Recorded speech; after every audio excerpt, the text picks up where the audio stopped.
But absolutely they were. The Lord Mayor, of course, is the supreme magistrate of the city, but he has and had a series of other officers who assist him in his duties of maintaining order in the city and governing the city.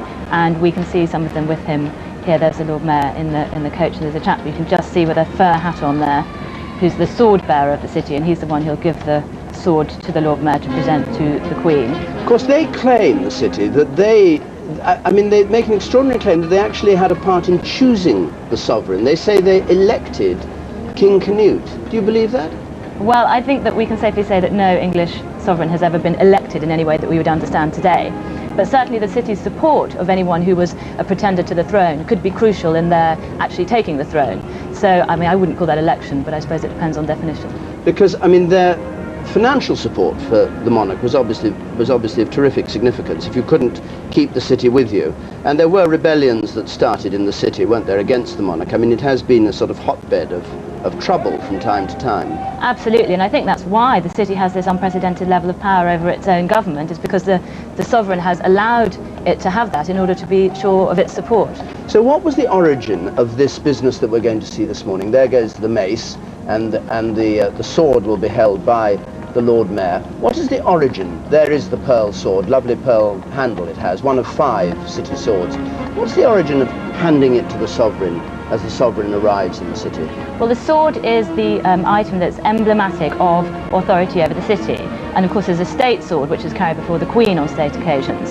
And the way that the Lord Mayor gives the sword to the Queen is a symbol of his acknowledging her supreme authority and, as it were, giving it back to her when she comes into his domain. And then she returns the sword to him as if to say, I am allowing you this authority over this particular area of my kingdom. So it's about acknowledging the Queen's role as sovereign, and then the Queen acknowledging the Lord Mayor's authority over that particular part of the land. So it's saying, in effect, powerful as we may be, we're not trying to usurp your power as sovereign. Exactly, yes. Exactly.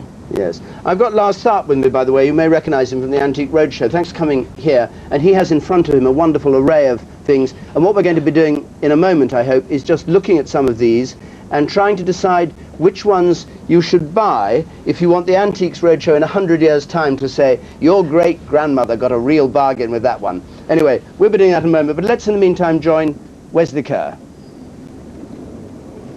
Behind me is an amazing cavalcade. We've just seen it arrive of classic cars representing 50 years of the Queen's reign. With me, Alan Titchmarsh, who's going to be on a float of celebrities and cutouts of celebrities. Yes, I'm one of the ones who'll be moving in front. We're called cultural icons, Wesley. I think I'm a cultivational icon, really. Which other icons will be on the float with you? Oh, we've got Jeremy Irons, Cameron McIntosh, Cliff Richard, Wendy Craig, Ronnie Corbett, Barbara Windsor. A right little mixture. Very flattered to be here, it's lovely. Why is it important to participate, do you think? Well, like most people, I watched it on the box last night, the party at the Palace, and it was just stunning to see everybody turning out after those reports about a month ago, you know, nobody'll come, nobody's that bothered. We are bothered, we love it. We've sort of got a bit embarrassed about saying, you know, we're British, we're British, you know. No, we are. You don't have to be hugely right-wing, you just have to love living here and be proud to be what you are, and it's great for us all to come out on days like this and basically have a bit of a knees up. Which is why we're both in red, white and blue. Absolutely. Now, any special resonance for gardeners today? Well, we've got loads of flowers for the Golden Jubilee, you know, Golden Jubilee Rose and an Alstroemeria, a princess lily called the Golden Jubilee Lily. So there's no shortage of stuff to plant underneath your bunting if you want. But I think gardeners, like everybody else really, we just enjoy being a part of something like this. It's a great treat. We've had 50 great years from the Queen and the Duke of Edinburgh, and it's good to be a part of it, show your support. Well, there's an extraordinary feeling of anticipation. I also will be on a float. It's going to be extraordinary going down the Mall and seeing the Queen from that view. I'm looking forward to that a lot. I don't know what Alan Titchmarsh would make of this little garden that's sprung up at the Victoria Memorial. There was nothing there but steps yesterday, and it's all been instantly done. I don't like to think whose help he had. But anyway, they've finished it, and the Queen will be sitting there, and that's where she'll watch the processions come down the Mall. Meantime, the Tri-Service Guard of Honour, a very formidable crowd lined up there in front of the palace. Royal Navy, 3 officers and men and women of the Royal Navy, 1st Battalion of the Grenadier Guards and their colour party, and 77, rank and file of the Royal Air Force, with the Queen's colour for the Royal Air Force, and all listening to the music of the Royal Marine Band, who are there with the Guard of Honour.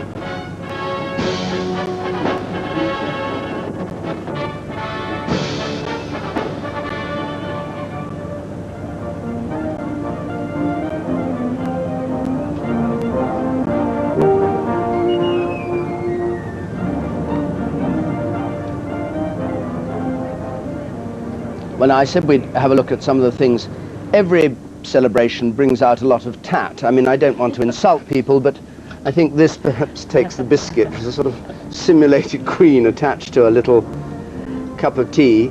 Now, what would that be worth 100 years from now? Probably, well, let's talk today's money. £100, £200, £250? The price is probably still on the bottom, David. I'm sure it is. I would guess it's somewhere in the region of £15 at a guess. But in 100 years from now... In 100 years' time, well... I mean, will it go up in value? This is crystal ball stuff, we don't know. But if we go by, say, Victoria's Golden Jubilee in 1887, where pieces cost on average maybe the equivalent of 12 and sixpence, we see the values climbing to a heady £10 100 years later. All right, what about this? I'll hold it like you do on Antique Roadshow. What about that?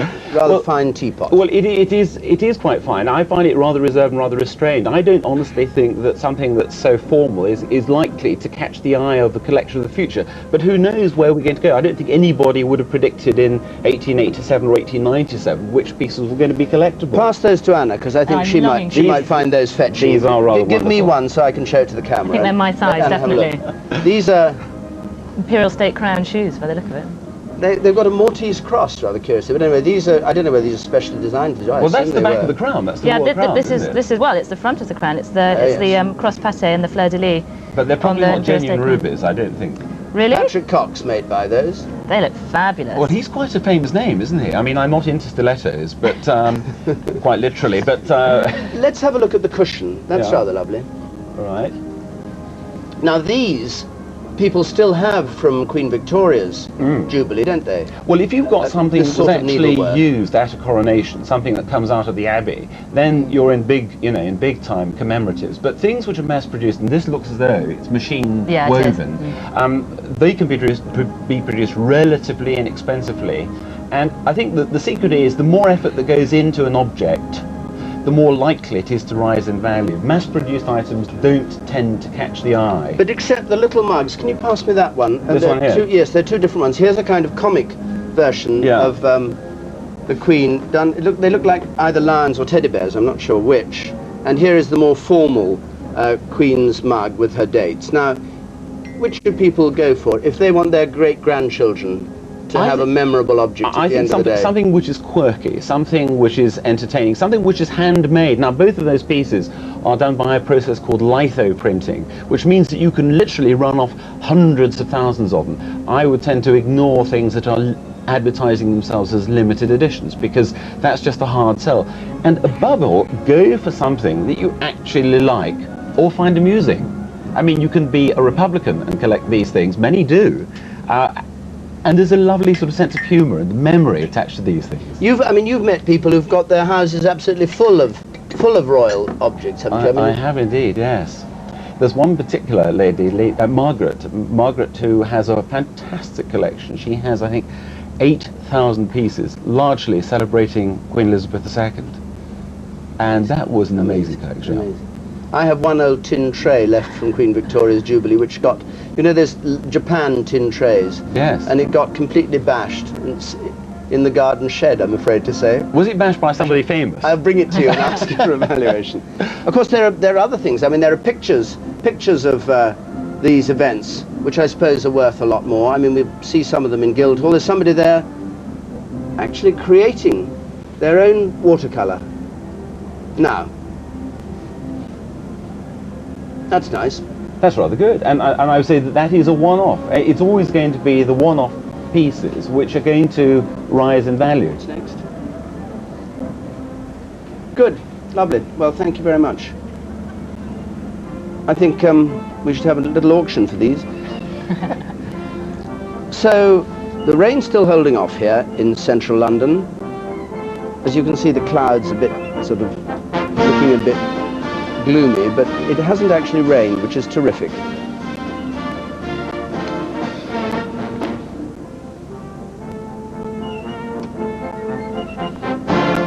Royal Naval officers, and there are sea cadets also on parade at other parts of the processional route today.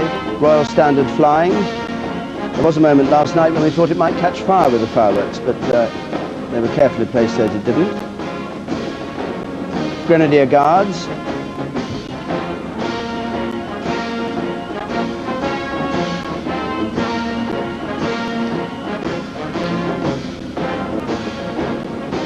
They were the 1st Regiment of Foot Guards. For a long time, they were formed for Charles II when he was in exile while Cromwell was in command. And the Royal Air Force with its Queen's Colour Squadron of the RAF Regiment.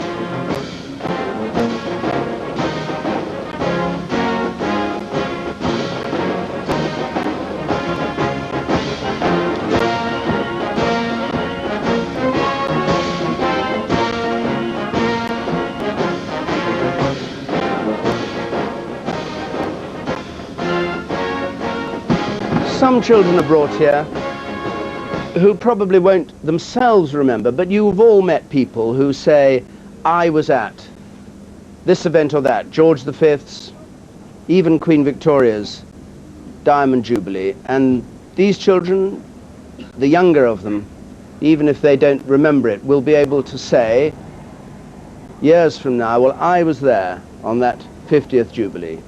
And what's more, I talked to Granny on the mobile. Ha ha!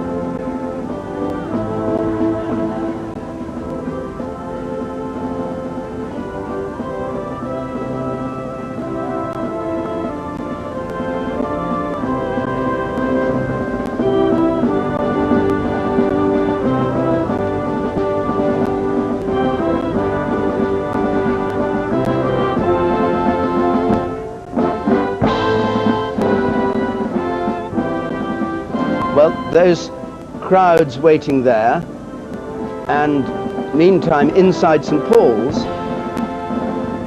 a different congregation is gathering. People who've been specially invited. They came from all over the country. They were invited through the Lord's Lieutenant, who are the Queen's representatives, and then some famous figures, of course, too. Sir Edward Heath, former Prime Minister.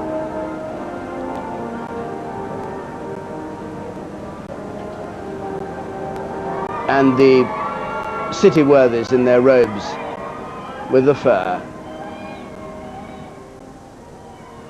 Charles Kennedy, the leader of the Liberal Democrats, sitting next to Lord Callaghan, whose grey hair you can see just over the top.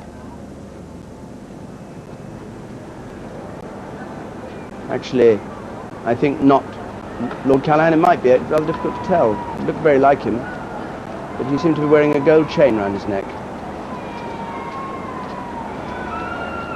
I think it was Lord Callaghan wearing his Order of the Knight of the Garter. Everybody is in full fig today, and I've never seen Lord Callaghan wearing that before. The Lord Mayor also in full fig, very full fig indeed, white ermine and gold, and he's waiting there for the first procession to come past. Now, interestingly, the first procession that comes past is simply a bus, and it carries large numbers of what are called, rather disparagingly, the minor royals.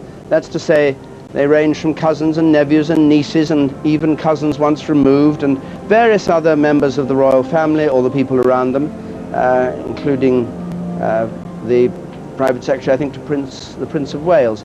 Now, interestingly, and this is the way these sort of ceremonials work, the Lord Mayor and his gang come out and stand there, but they don't defer to that procession. They're too junior for them to do them honour. Whereas later, when open carriages come down with more senior members of the royal family, they all doff their hats. They have an expression called paying their compliments. I think they may actually pay their compliments. We'll see if they do. They won't have much time to pay their compliments because the coach will be going lickety-spit down to St. Paul's. Anyway, this coach load, it's never been done before. They always put people in beautifully polished Rolls Royces and Daimlers. But this time, for the first time, they're putting 35 of them in a coach.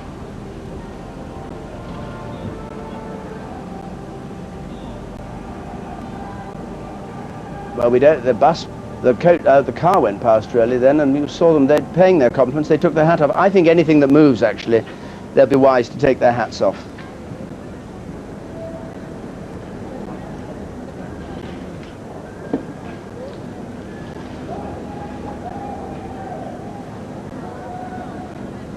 Back at the palace in the meantime, these two stages set, but the musicians haven't gone in there yet, but I can just tell you that they're going to be a pretty impressive sight when they do come there. The Royal College of Music Orchestra, the St George's Chapel Singers, massed youth bands of the Royal British Legion, the Bach Choir on the other side, the Choir of the Chapels Royal, Christ's Hospital Brass Ensemble will be playing, the pipes and drums of the Scots Guards.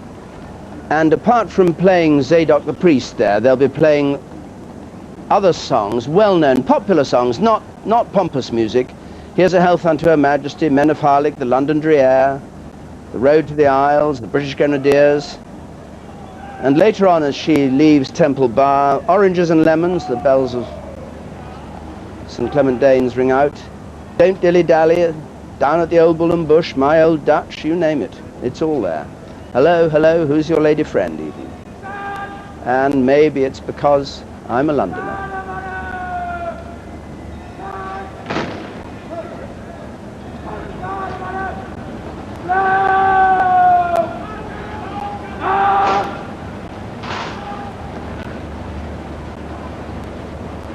The Guard of Honour being brought to attention. And this is, it has to be said, a very weird sight. A coach labelled Windsorian. Who could have thought of that? Carrying 35 members of the royal family, of the minor royals. Did you ever think, Anna, that British ceremonial would come to this? It's pretty spectacular, I must say. Well, I'm not sure it was the best of plans, but there we are. It's good publicity for Windsorian, anyway.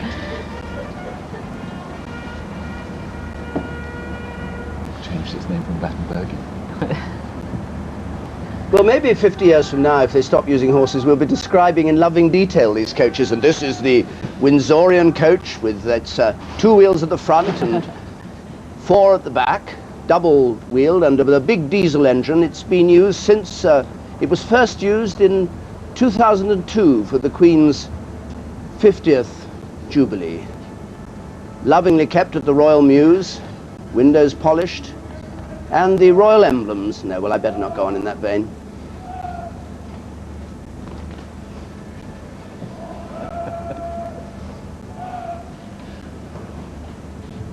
So in that coach, just as a matter of interest, Viscount and Viscountess Lindley, Lady Sarah and Daniel Chatto, the Duke and Duchess of Gloucester, the Earl of Ulster, the Earl of Ulster's fiancée, Claire Booth, the Lady Davina Windsor, Lady Rose Windsor, the Duke and Duchess of Kent, the Earl and Countess of St Andrews, sons of the Duke and Duchess of Kent, Lord Downpatrick, the Windsors, Prince and Princess Michael of Kent, their 2 children, Frederick Windsor and Gabriella, Princess Alexandra, the Honourable Lady Ogilvy, Sir Angus Ogilvy, Princess Alexandra's children, James and Flora and Marina, the Earl and Countess of Harwood. He was, of course, a cousin of the Queen. Lady Salton, who's the second cousin of the Queen, I think the only member of the royal family in this coach who's actually an active politician. She speaks regularly in the House of Lords. And her daughter and husband.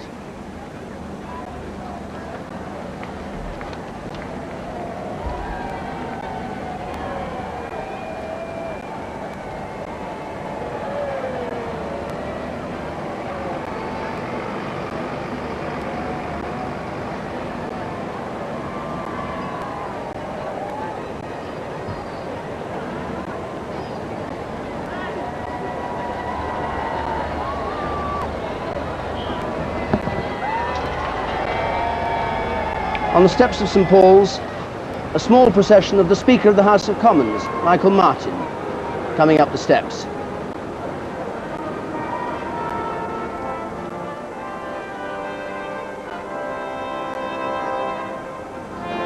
The Speaker, Michael Martin, just arriving here, being greeted by the Dean of St Paul's, Dr. John Moses. Mr. Speaker Martin will be taking his place not far from the Lord Chancellor himself, who will be arriving very shortly too, and we've seen a procession of senior politicians, former Prime Ministers, who've arrived here at St Paul's Cathedral in the past half hour. Mr. Speaker Martin greeted now by the Archbishop of Canterbury, Dr. Carey. And I should say, Mr. Speaker Martin, who's had his fair share of controversy in the job, is settling in very warmly now, we're told, and is enjoying the ceremonial. He's rather resented all the talk of him being a very basic Glaswegian, as one commentator called him, but there you go. Another Scot there, Charles Kennedy, who will be defending Mr. Martin's honour. And Mr. and Mrs. Blair, they were seen last night bopping enthusiastically in the grounds of the palace. Mrs. Blair especially, with All You Need Is Love. She was singing with full volume, it seemed to me. Mr. Blunkett, the Home Secretary, and Mr. Straw, the Foreign Secretary there. And we caught a glimpse just a short while ago of another bearded gentleman who's increasingly growing in power within the Labour Party, the chairman, Charles Clarke, who's sitting just behind the Prime Minister. There's Mr. Trimble, little glimpse of Mr. Trimble and the familiar glasses, the First Minister in Northern Ireland, and the Liberal Democrat leader, Mr. Kennedy, having a view around, and Lord Ellis Thomas greeting Mr. Trimble, Mr.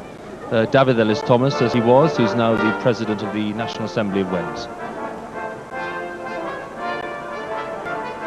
Ian Duncan Smith, the leader of the opposition and leader of the Conservative Party, flanked there by John Major, the former Conservative Prime Minister, and his wife Norma, sitting just to the right in that rather splendid grey hat. Is that grey? I'll be told off if I get the colour wrong, but it's splendid anyway.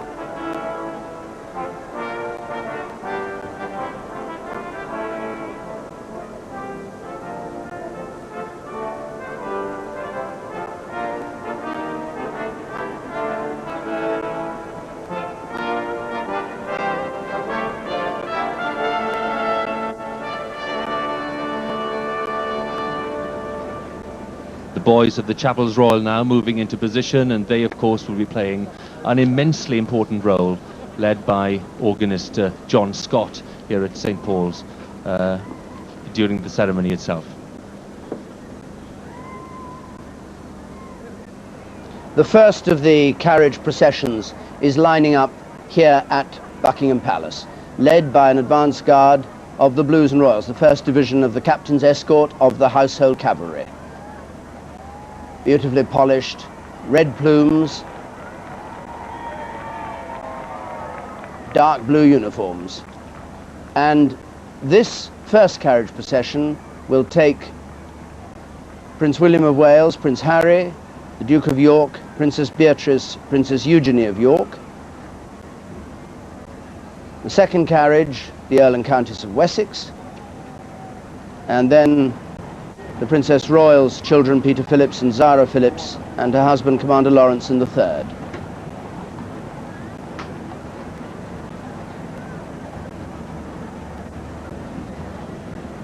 Commodore Lawrence, that should be.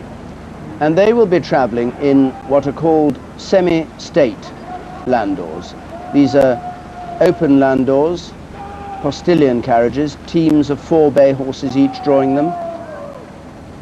And these were the carriages used by Queen Victoria for her golden and diamond jubilees. Not these very carriages, I think, but this type of carriage.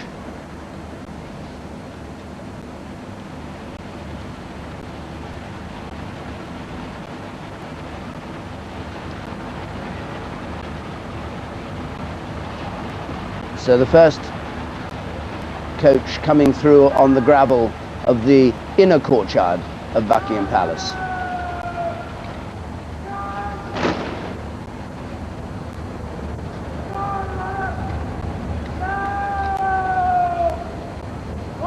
And there's a slight hiatus here because the gold coach appears to have got right across the entrance. This is probably intentional and cleverly worked out, but it's they need traffic lights really. Let the landau out and then let the gold coach in. I must say they are pretty dab hands at driving these coaches. You I watched the rehearsal, and it's just unbelievable the skill with which the Royal Mews coachmen take these things through the narrow streets of London, up hills, round corners, and they seem completely fearless. I spoke to one of them and said, "Don't you get nervous on a day like this?" He said, "Nervous? No, if I got nervous, the horses would get nervous, and then all hell would break out."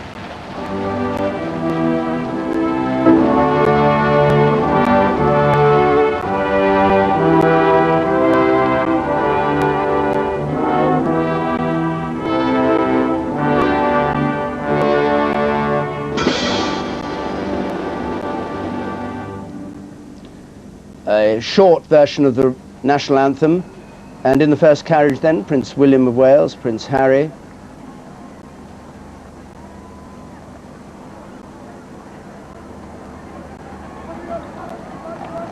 and the Duke of York,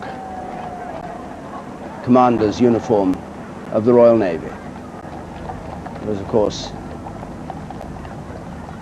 in the Fleet Air Arm and fought in the Falklands War. Rather interesting sidelight on this.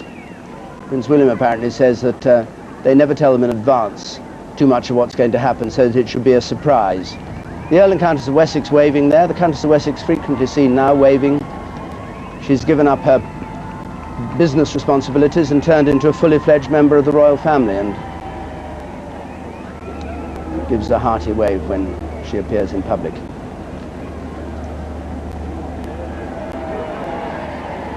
Princess Beatrice of York there.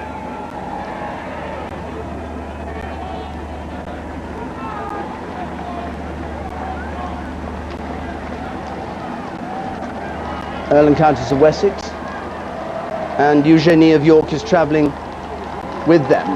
We thought she'd gone missing. There she is, sitting facing the Earl and Countess of Wessex. And big cheers from the crowd here as they go past. It is a very splendid sight. There's just enough sun to catch the light of the cuirasses and the swords and the gold of the coaches, just to bring the thing to life a bit.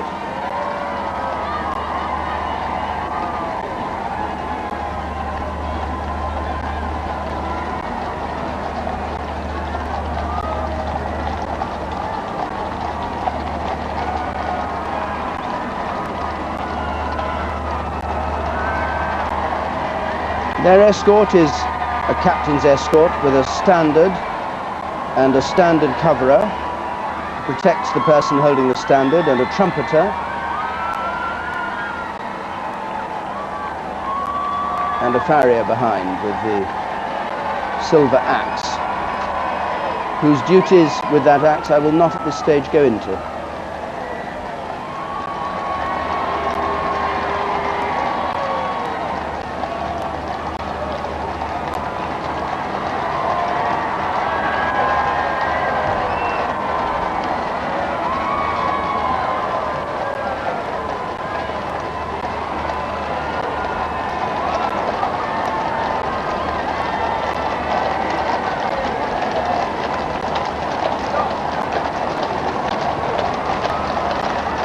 And behind this first carriage procession, as it turns up to the Mall, very close behind it, oh dear, a bit of trouble with the horses going sideways. Incidentally, if you watch this, it's quite interesting. They do, of course, horses do play up. They're very unpredictable animals. If they do play up, what they do is move positions, so they try and sandwich a horse that's making difficulties in between two horses that are quiet, and see if that'll quieten them down. So though it looks rather alarming when they travel sideways, and is clearly very embarrassing for the trooper concerned, they're not too distressed by it, and only at the very last resort do they take a horse out of the parade altogether. They do occasionally have to do that. Well, now there is a sight that will warm the heart of the Queen if she's watching this as she waits to leave Buckingham Palace. Her children getting a really rousing reception from the crowd in the Mall. The King's Troop Royal Horse Artillery here lining up as part of the procession, which now has to set itself out in order in the Mall for the moment when the Queen leaves in her procession with the state coach. They're drawing these gun carriages that can fire a fearsome 3.5 miles. You wouldn't think it. They're all guns from the First World War. And they fire royal salutes. In fact, I think I just heard the first of the royal salutes being fired in Green Park. They fire 41 gun salute today for this procession. There'll be one fired every minute until the Queen reaches St. Paul's. Some from here and some by the Honourable Artillery Company down at the Tower of London.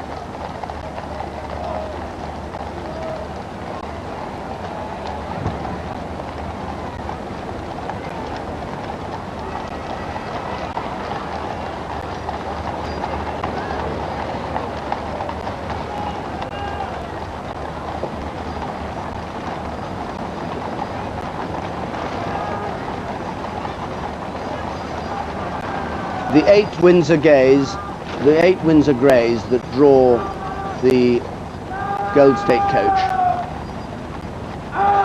Each pair has a coachman driving it, and they come through this very, very narrow entrance.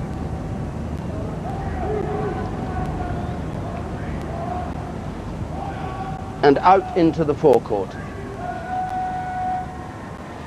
10:43 as the Queen comes out for a royal salute, and then the sound of Zadok the priest as she emerges towards the Mall.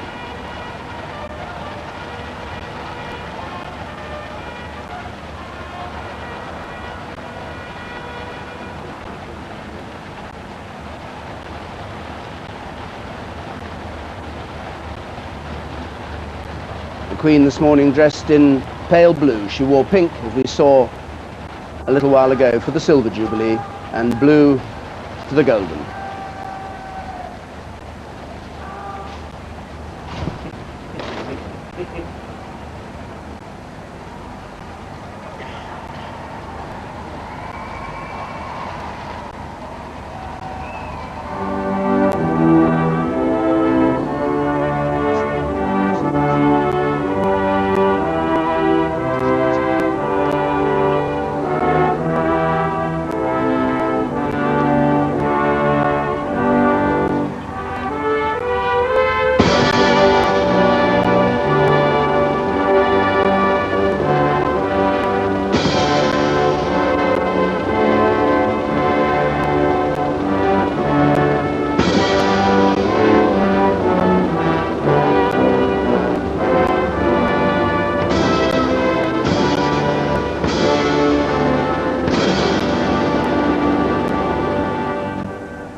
It's worth taking a close look at this coach.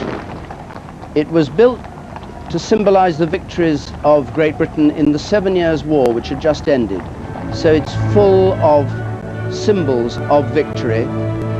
Palm trees, a crown at the top held by 3 cherubs, and on the panels paintings showing victory and triumph as Zadok the priest thunders out across the Mall, the coronation anthem.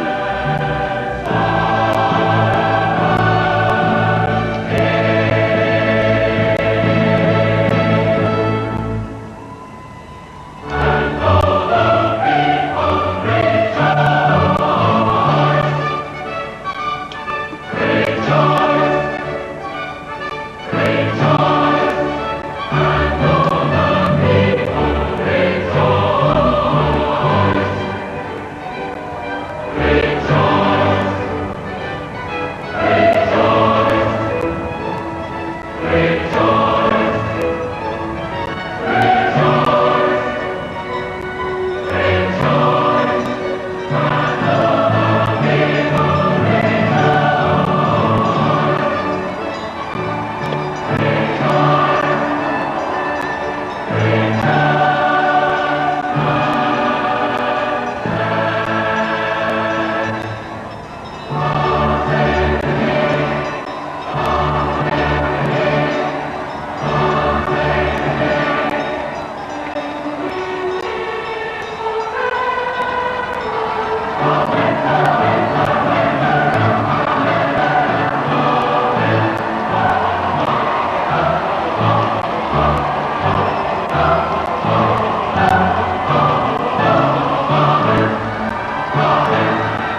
Princess Royal mounted in the uniform of Gold Stick in waiting. She's a Colonel-in-Chief of the Blues and Royals, and there are two of them. They take it in turns. So she's dressed like that, but not incidentally wearing the long boot, because she wouldn't then be able to dismount and go into St. Paul's Cathedral.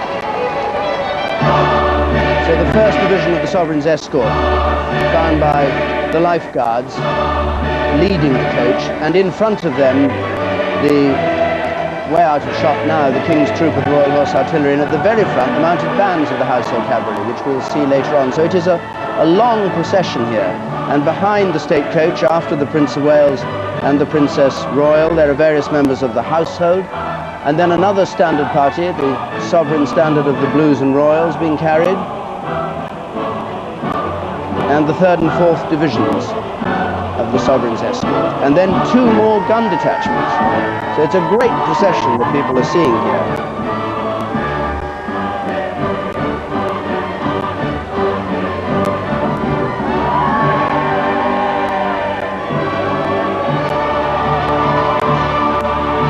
And Anna, the interesting thing about this is pretty much how George III would have liked the coach to be used, isn't it? I mean, this is the point of this coach, this is the point of the ceremonial. It's saying, voila, here I am. Exactly, although I think it's saying that even more today than it would have done originally, because of course a coach was a perfectly normal way of travelling in the 18th century, and every serious aristocrat would have had a pretty grand coach along the lines of this, not quite as grand as this. But today, the contrast between travelling by coach as a sovereign and then the cars and the actual bus that we saw earlier makes it even more splendid than it ever would have been in George's day.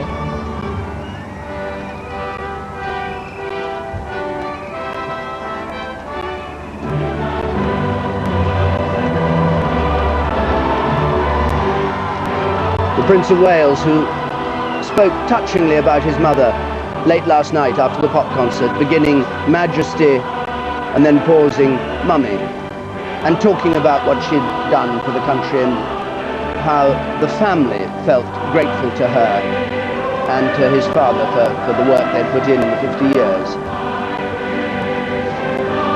Well, having to keep up, it goes at quite a pace, this coach. The yeomen of the bodyguard on left and right with their halberds, you can see, marching at a fairly stiff pace down the Mall.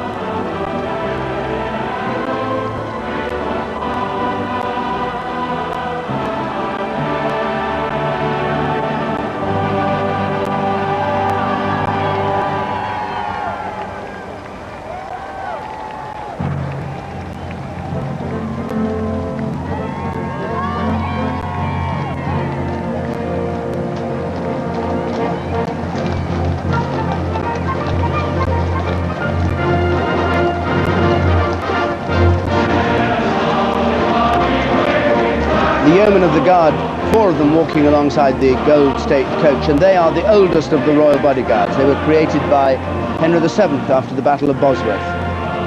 And they're dressed in these terrific sort of Tudor uniforms, scarlet doublets with a Tudor crown and roses of York and Lancaster. Very unsuitable for marching up the Mall. Black buckled shoes, red stockings, you can see, halberds, ruffs and hats and ribbons and goodness knows what. Queen's rather more coolly dressed, pale blue with 3 strings of pearls. And the Duke of Edinburgh with a whole host of medals on his left chest. The back panel of the coach has Neptune arriving in Britain to celebrate Britain's triumph. And those 2 great figures at the back with the what are called fasces, the symbol of authority that the Roman magistrates used to carry. A bunch of sticks and the spear sticking out.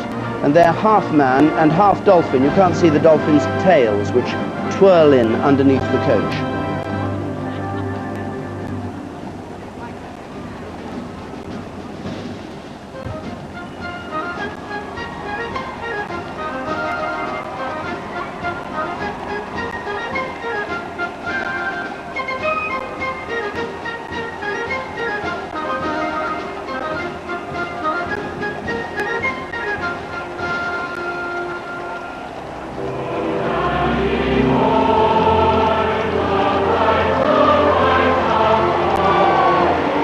Princess Anne's horse looking a bit frisky this morning, but she's a good horsewoman, she'll cope with that. Some of these people who have to ride these horses don't do it from one ceremonial procession to another and complain like anything if their horses aren't perfectly calm. But they do get excited because, I mean, they're going up a street with bands and people cheering and all sorts of unexpected noises around them, so it's not surprising they get a bit uneasy.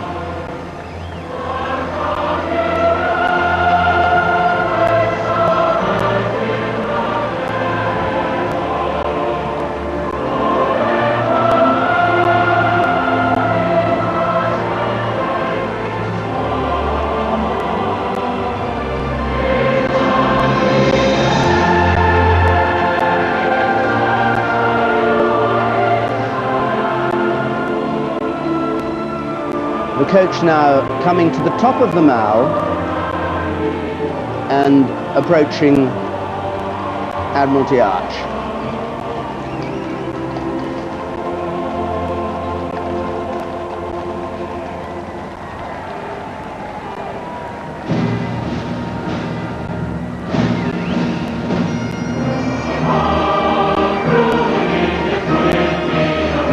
The figures with the black jockey caps on either side are grooms from the Royal Mews who are there to control the horses. The two key horses in this whole setup of 8 are the ones at the very back, the wheelies as they're called, who actually have a shaft and can hold the coach back if they want to. But I was talking to the people riding, the postilions, and they say they can't actually talk to each other to get this coach, keep it, you know, working well, because they can't hear each other. There's so much noise from the horses and the crowds and the wheels of the coach. So they just have to work together by having practiced it and practiced it, not with the gold coach, but with a special coach weighed down to give it the same sort of weight as the coach itself.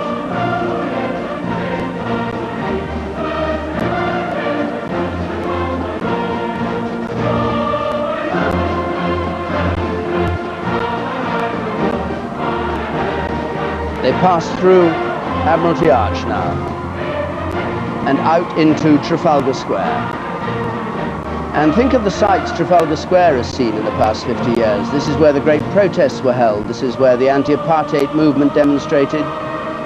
This is where the violent demonstrations against the poll tax took place. This is where the CND protesters sat down. This is a kind of political hub of Britain.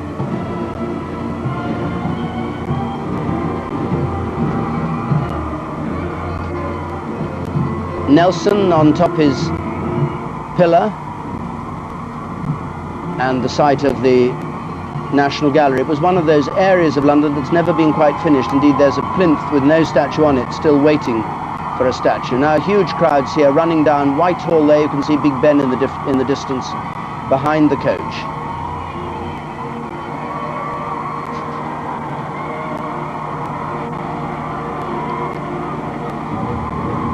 The brakeman there at the very back of the coach who's just got a little worm gear to try and slow it down when it comes to a hill. Actually, most of the route from Buckingham Palace, 2.5 miles it is from Buckingham Palace to St Paul's, most of it's on the flat except for the last stages up Ludgate Hill to St Paul's itself.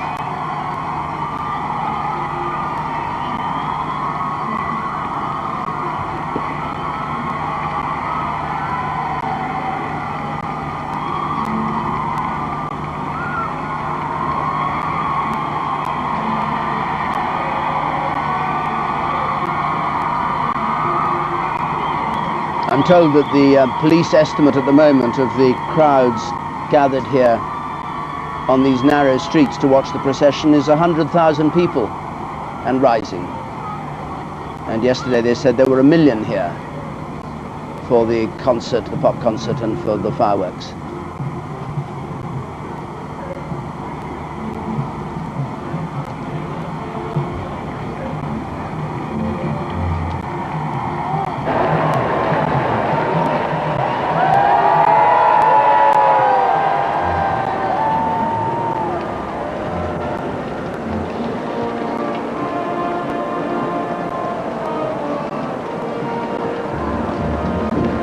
The first carriage procession, in the meantime, is coming towards the city. It's reached the Aldwych, it's gone past the Savoy Hotel, gone past the Royal Bankers, Coutts Bank, past Charing Cross,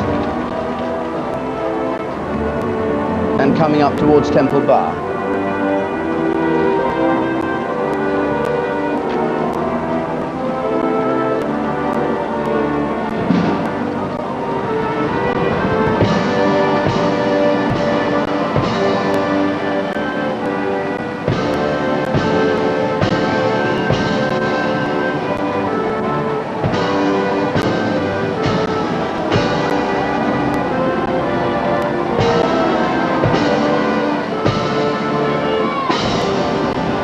Band of the Coldstream Guards playing as they approach the Church of St Mary le Strand.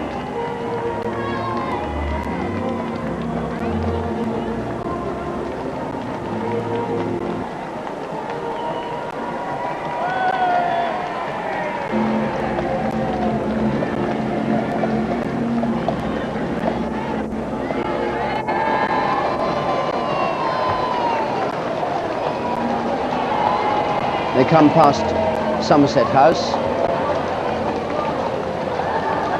and towards Temple Bar.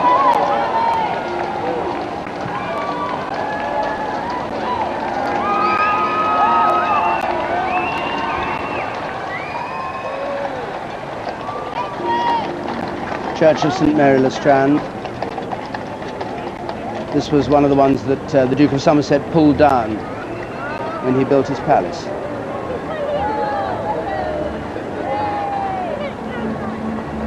It's interesting that in the 18th century they built 50 small churches in London. There was a huge burst of activity building these famous city churches.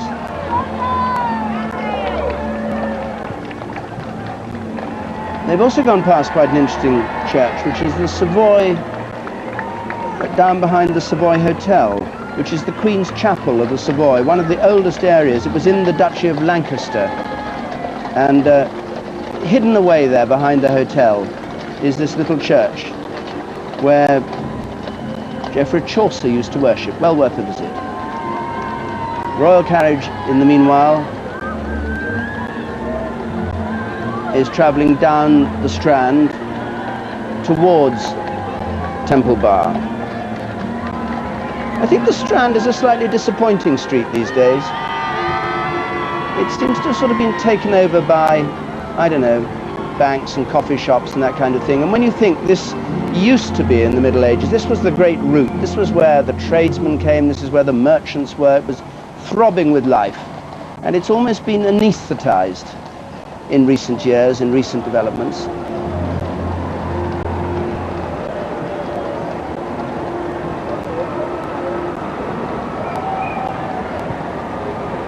Part of this land is owned by the Queen. Well, it's owned by the Duchy of Lancaster, whose revenue goes to the Queen.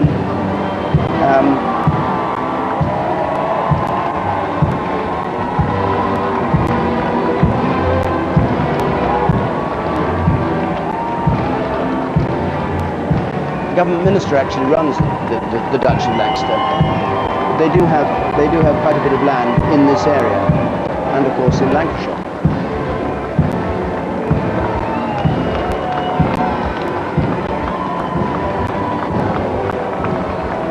Past the Savoy Hotel there. The Yeomen of the Guard being shown. The Savoy Theatre, the famous theatre that was built by Richard D'Oyley Carte, who incidentally is buried in the chapel I was talking about.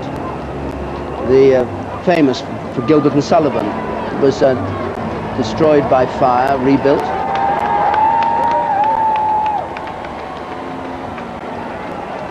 The first procession, meantime, arriving at the entrance to the city, at Aldwych, coming close to Childs Bank. And the Lord Mayor outside, ready to pay his compliments. Captain's escort leads the way, the advance guard.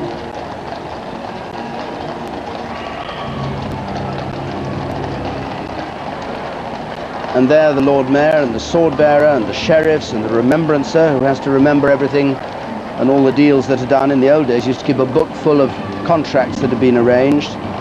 They're all standing there. They're now, some of them honorary positions, some of them professional people. The chief commoner, for instance, is there, who looks after all the estates of the city.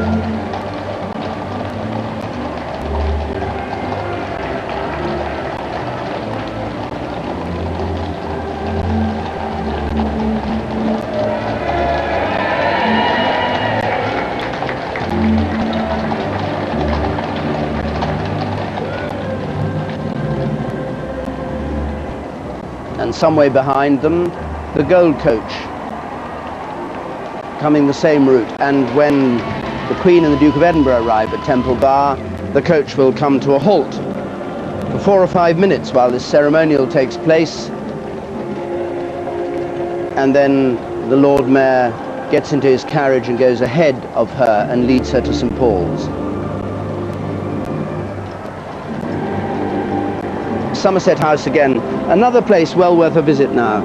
It's got wonderful pictures in it, the Hermitage Museum. It's all been converted, and last winter there was a great skating rink inside.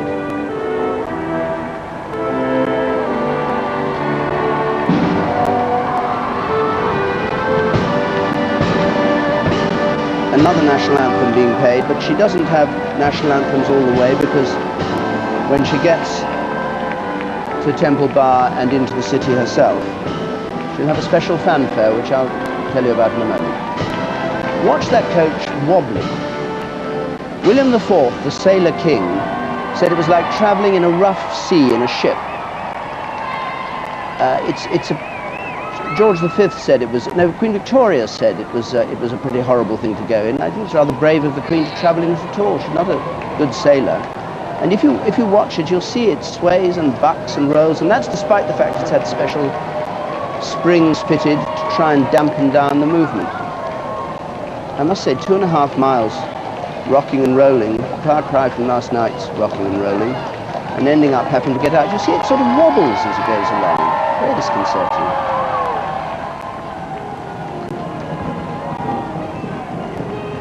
The Lord Mayor now, in his full robe and the sword, crosses the road to go to the north side. They have their backs to the law courts. Michael Oliver, the Lord Mayor, he's a stockbroker.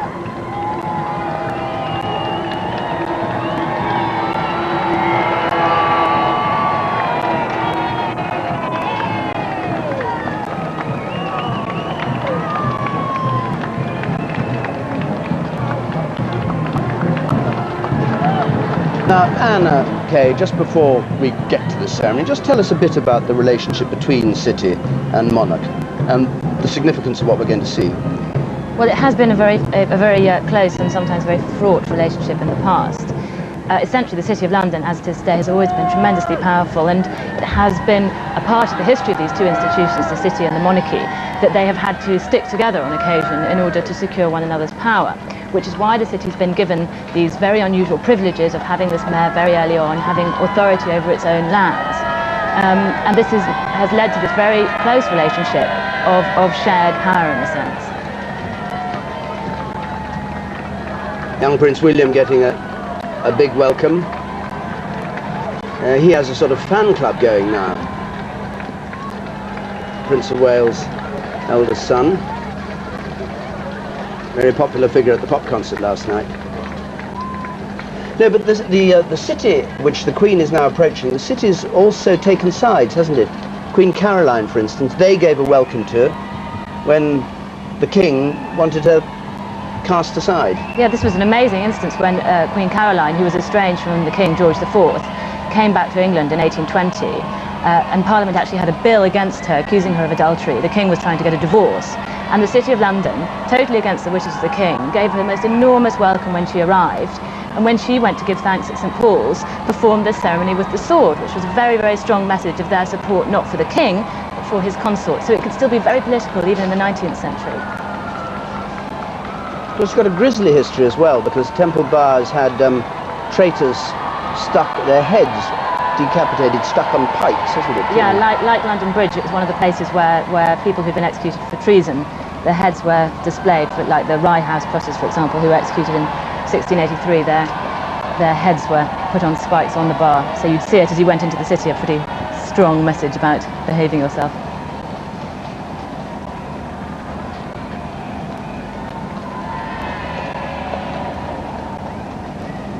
Well, that relationship is way in the past. What we're going to see in a moment is an interesting reminder of how things used to be. But the city's still jealous of its political power and of its self-government, but it's not no longer in any sense likely to have a rift with the crown, or indeed to do anything other than go through these kinds of formalities that the city likes to remind itself, to use to remind itself of their past. A fanfare as the gold coach arrives, a special fanfare composed by Elgar Howarth that's going to be played from here right up to St Paul's, will follow the ceremony.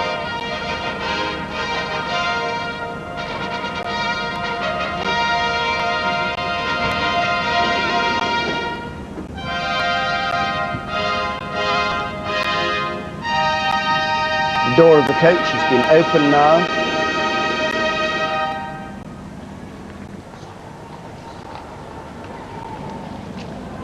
And the Lord Mayor just leans the hilt of the sword in.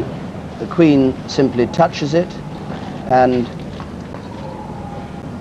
takes it back. So, in token of her sovereignty, the pearl sword has been given to her. And now she has to sit and just wait. And given the way that coach is moving, I think it's a blessed relief to have a slight pause on the long journey up to St Paul's.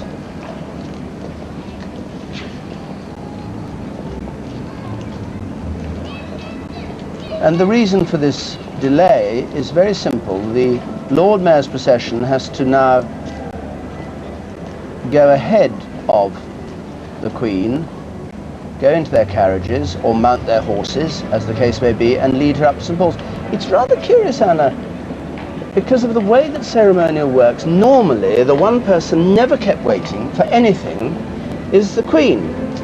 And yet here we've seen the whole procession come to a halt, and she has to sit there and muse while the city takes its place. It does seem rather extraordinary. I mean, essentially, of course, the idea is that the Lord Mayor needs to go in front of the Queen carrying the sword and lead her through into the city. But it does cause this rather awkward pause in the proceedings while they go forward to the Lord Mayor's coaches up ahead.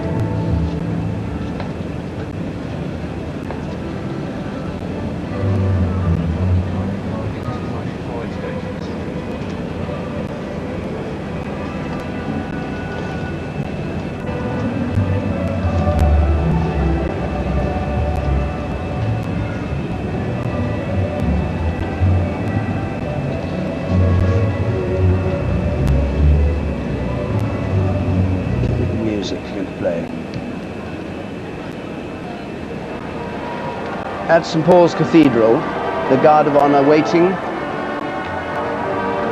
All the principal guests have arrived there, and the first procession of the royal family arrives.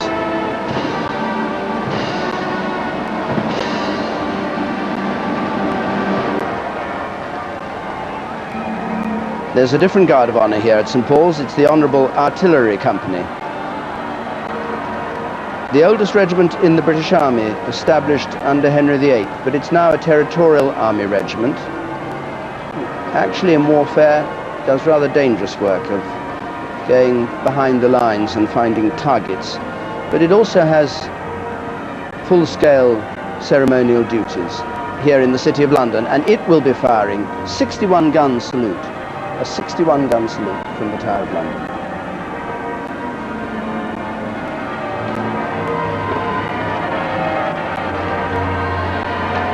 Household cavalry on the staircase party, 15 lifeguards, 15 blues and royals, mixed.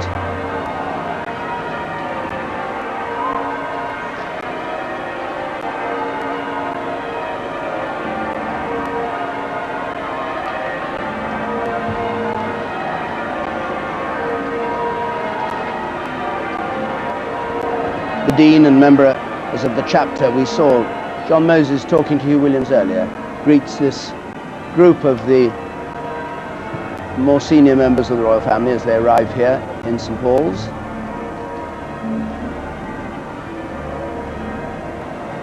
Prince Harry at the front there again, Prince William, the Earl of Wessex and the Countess of Wessex, the Archbishop of Canterbury in that flamboyant red and gold headdress, who's retiring later this year. This will be his last big royal event, I suspect, of this kind.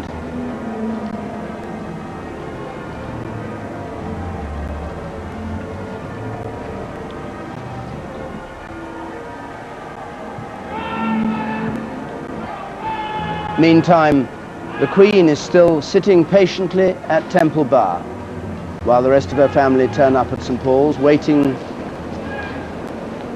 to set off again.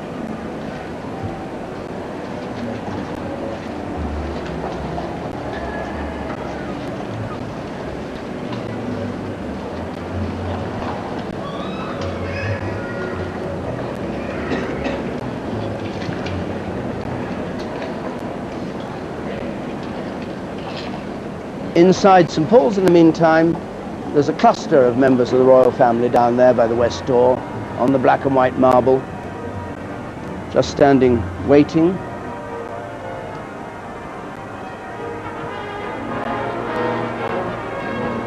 Huge doors of St. Paul's, quite unlike the entrance to Westminster Abbey with its rather modest west door. And there's going to be a big procession up the nave. There's been the procession of the Speaker and the Lord Chancellor and the Orders of Chivalry and the Knights Bachelor and all of that. But then there's going to be a big procession of members of the royal family, which is what they're waiting there for. The junior members went up first, then the more senior members, and then finally the grand procession, which ends with the Queen herself. So everybody processes and is escorted up St. Paul's.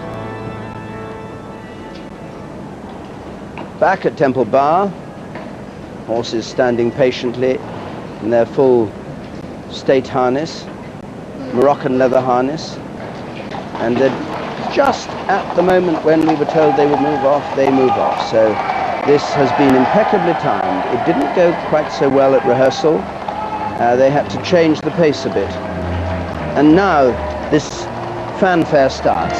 The Black Dyke Band, the Royal Marines from Dartmouth, the Corey Band from Wales, the Strabane Band from Northern Ireland, the St Helens Youth Band, the Royal Marines from Plymouth, the Whitburn Brass Band from Scotland, all playing these various versions of the fanfare. It goes through Oranges and Lemons, Early One Morning, Men of Harlech, Londonderry Air, Boys and Girls Come Out to Play, Green Sleeves, and Bonnie Dundee. So as the Queen comes up this last stage of the route before she gets to St. Paul's, she'll hear all that lovely music from Britain. That's to say, if she can hear anything over the cheers of the crowds.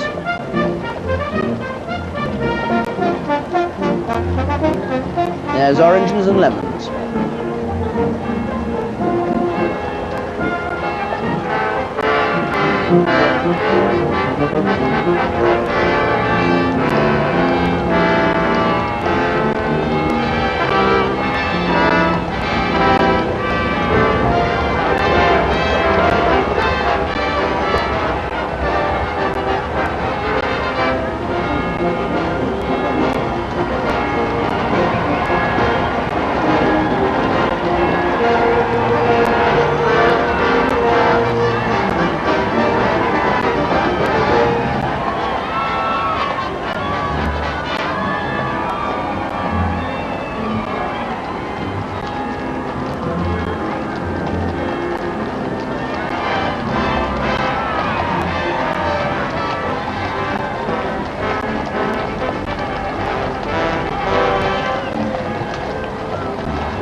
These jubilee processions are, of course, reasonably new over the great scheme of history, being essentially a 19th century invention. But for the sovereign to go and give thanks at St Paul's has been something that's happened for a much, much longer period of time.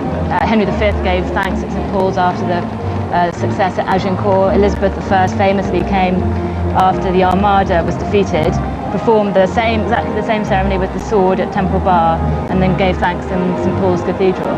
So this is part of a very, very long tradition of this sort of procession to the cathedral to say thank you for something. Of course, the Queen herself has been there on several occasions during her reign, not just for the Thanksgiving of the 25th anniversary, but at other occasions as well. After the Falklands War, I think, War, which again is very much like the Armada, these military Thanksgiving services. And when her mother was 100, there was a service in St Paul's. Now, it's interesting the way that St Paul's is used for some things, and Westminster Abbey for others. I mean, Westminster Abbey, run by the Queen, a royal peculiar, used for one type of ceremony, St Paul's for a different.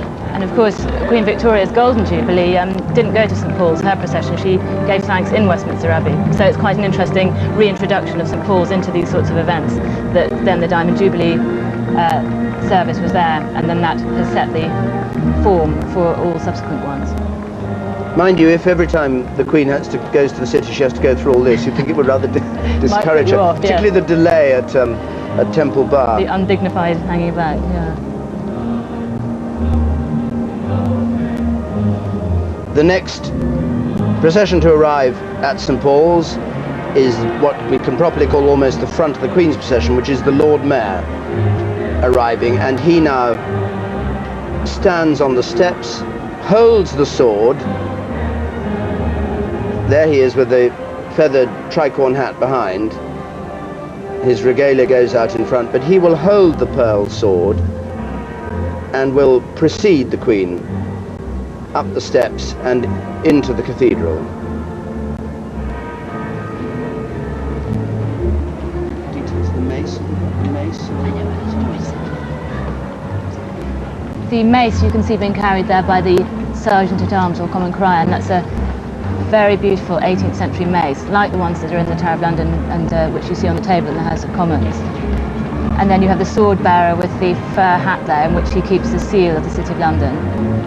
He holds the pearl sword. Meantime, the gold coach is now bowling up Ludgate Hill. You see the front horses are now trotting. They were at the walk before, and this is to get the weight of this carriage up this hill. They actually have to go into the trot.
Waiting for the Queen on the steps of St Paul's. This is looking out from the Great West Door, the Lord Mayor in the velvet cloak there with the ermine, and the Honourable Artillery Company behind, standing at the salute, and at the present, I should say, for the troopers, as they're called, of the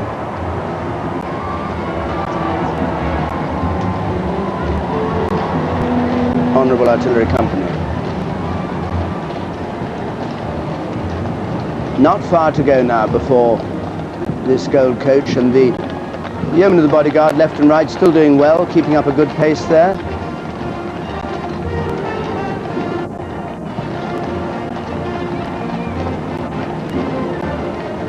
And in a moment the coach will arrive at St Paul's. You may wonder what it does after then. It can't go back down Ludgate Hill. It's too steep, so it goes round a back route. There is even talk of it perhaps going back to the Royal Mews on a coach of its own.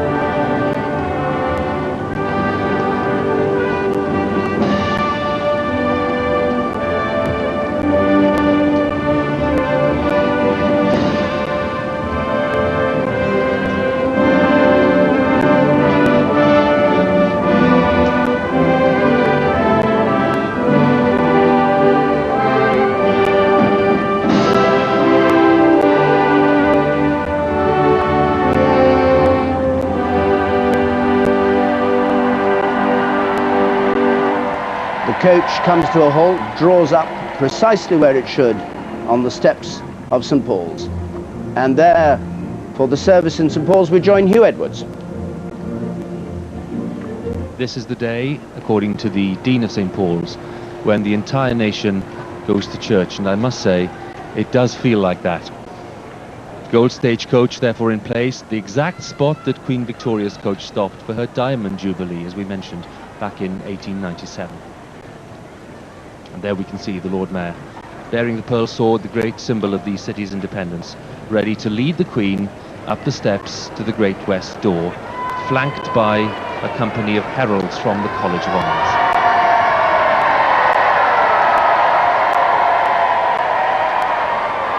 The crowds outside cheering. They've been gathering here from, well, at least 5:30 this morning, and when we arrived at 6 there were plenty of them there, so they've been rewarded for their patience.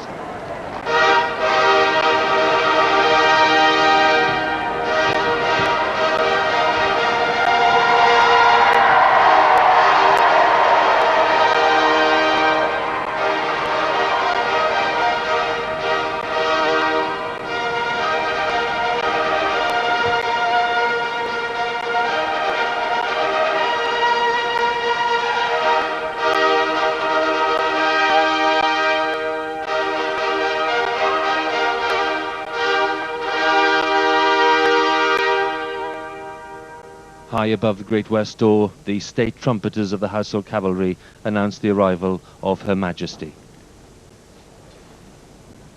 And she greets the party there waiting for her, including the Bishop of London and the Archbishop of Canterbury there, Dr. George Carey. And our service of thanksgiving begins splendidly with Hubert Parry's great anthem, I Was Glad, based on Psalm 122 and sung notably at the coronation in 1953. Today, as then, we're being treated to the full version, with such great resonance, of course, for the Queen.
Hubert Parry's glorious anthem, which leads us to the bidding of the Dean of St. Paul's. We come to this cathedral church to give thanks to Almighty God for the long reign of Her Majesty the Queen, and to rejoice together at this time in her golden jubilee.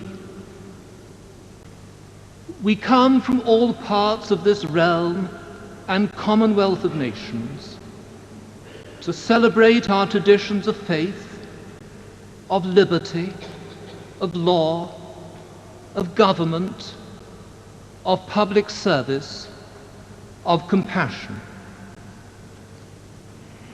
We come from many traditions of faith to pray for the well-being of all people, for the peace of the world, for the unity and prosperity of our nation, for the life of the Commonwealth, and for ourselves, that we may do justly and love mercy and walk humbly with our God. And we hold before God in prayer our Sovereign Lady the Queen, His Royal Highness the Prince Philip, Duke of Edinburgh, all members of the royal family. And we ask that throughout their lives they may be sustained and renewed by the power of God's Holy Spirit. O God, who providest for thy people by thy power, and rulest over them in love, vouchsafe so to bless thy servant Elizabeth our Queen, that under her this realm may be wisely governed, and thy church may serve thee in all godly quietness, and grant that she, being devoted to thee with her whole heart, and persevering in good works unto the end, may by thy guidance come to thine everlasting kingdom. Through Jesus Christ, thy Son, our Lord, who liveth and reigneth with thee and the Holy Spirit, ever one God, world without end. Our first hymn in this Jubilee service is one of the nation's best loved, without doubt. The words by Henry Light, the splendid tune by John Goss, who served as organist here at St. Paul's during much of the Victorian era. Praise my soul.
praise again is the theme of our first readings this morning, performed by two students, Toby Hunt from Cardiff and Catherine Macmillan from Belfast.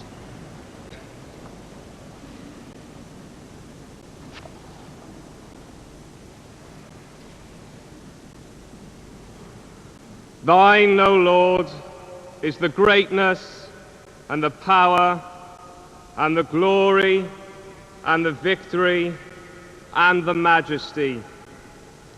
For all that is in the heavens and in the earth is thine.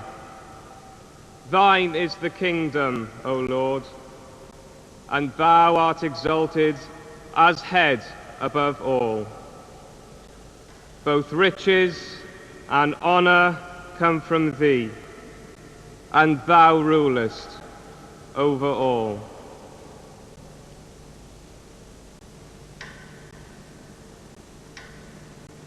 The Spirit of the Lord speaks by me. His word is upon my tongue. When one rules justly over men and women, ruling in the fear of God, he dawns on them like the morning light, like the sun shining forth upon a cloudless morning, like rain that makes grass to sprout from the earth.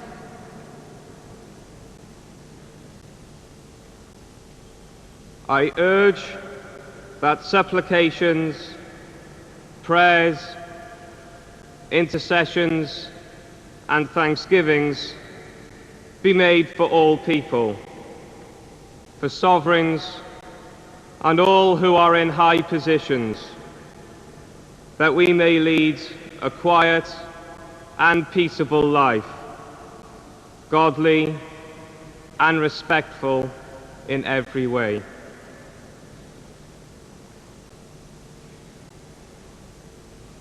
Be subject, for the Lord's sake, to every human institution. Live as those who are free, and yet without using your freedom as a pretext for evil. Live as servants of God. Honor all people. Love one another. Fear God. Honor the sovereign.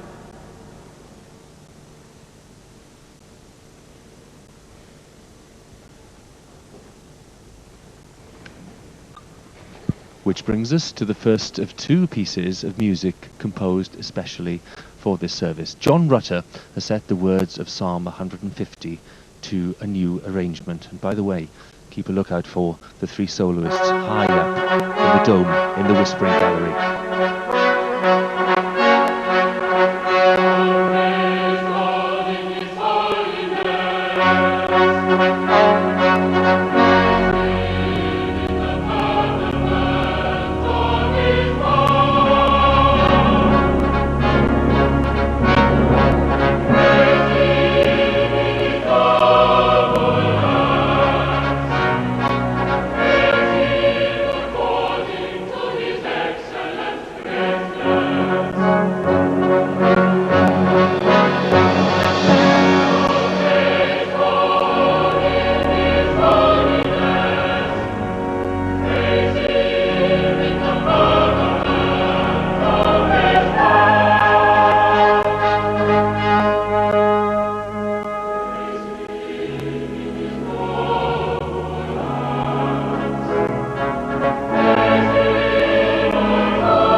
John Rutter's stirring new setting, the Psalm of Praise 150, which leads us, appropriately enough, to the Litany of Thanksgiving, prayers led by representatives of the other denominations.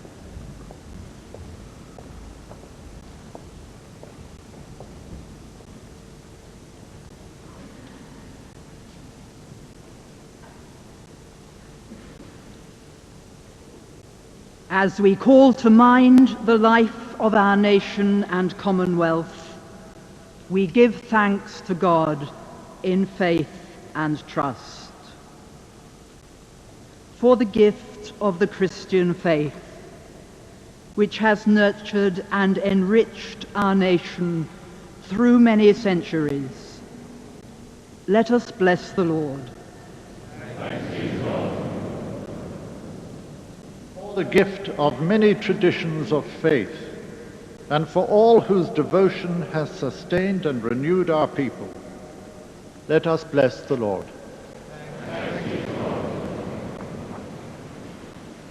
For our Sovereign Lady, the Queen, in gratitude for her lifelong service to nation and Commonwealth, let us bless the Lord. For her wisdom, discernment, and example, given in times of peace and war, let us bless the Lord. For all the royal family, and most particularly for His Royal Highness the Prince Philip, Duke of Edinburgh, let us bless the Lord. For the life of this ancient land, and for all who promote peace and justice throughout the Commonwealth, let us bless the Lord. For all who bear the privilege and burden of government in times of hardship or prosperity, let us bless the Lord. For the industry, services, and institutions of our common life, and for all who work for the benefit of society, let us bless the Lord.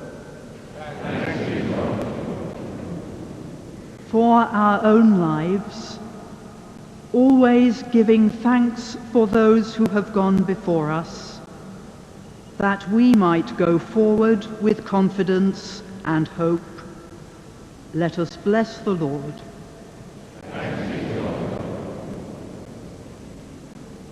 O God of time and eternity, bless, we pray, our Sovereign Lady, the Queen, and the peoples of the Commonwealth, that all may flourish in peace, stability, and mutual respect. Through Him who lives and reigns with you and the Holy Spirit, Jesus Christ, our Saviour and Defender. The Archbishop of Westminster, Cardinal Cormac Murphy O'Connor, and the President of the Methodist Conference, the Reverend Christina Lemoynion, with the Litany of Thanksgiving. Our second hymn, Modern Words by Bishop Timothy Dudley Smith, blended with a very old tune.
Jubilee service is led next in prayer by senior representatives of the Commonwealth.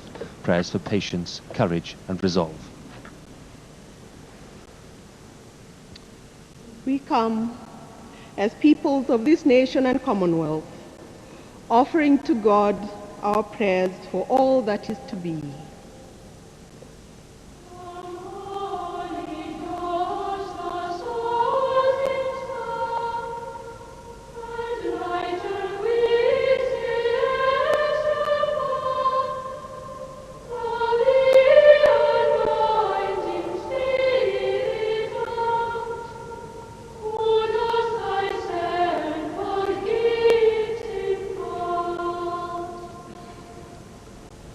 We look with gratitude to the things that are behind, but we reach out in faith and hope to all that lies before us.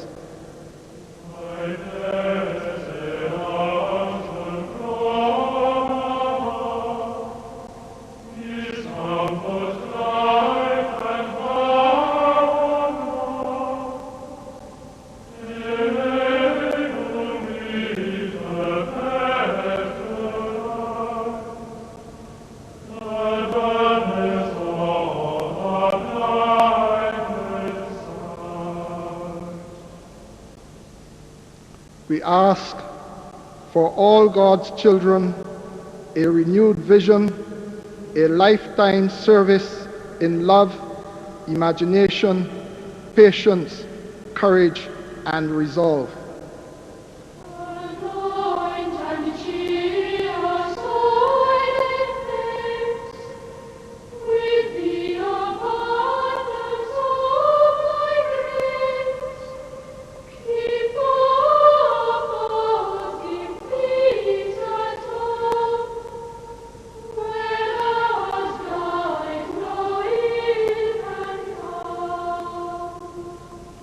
And so we pray, come, Spirit of truth and love and power. Equip your people for the work that they must do. And may the glorious majesty of the Lord endure forever.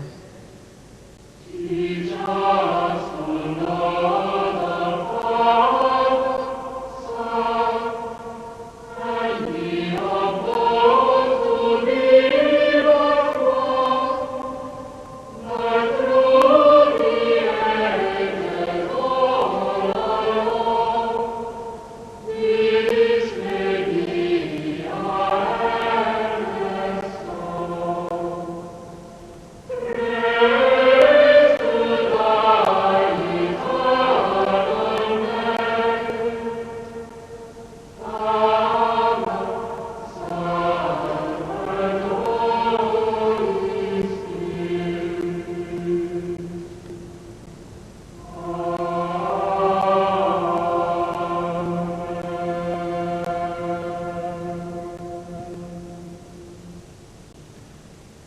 that wonderful invocation moves us forward to the New Testament, to the Gospel according to Mark, and to the 10th chapter. And here to read it is the Right Reverend Dr. Finlay MacDonald, Moderator of the General Assembly of the Church of Scotland.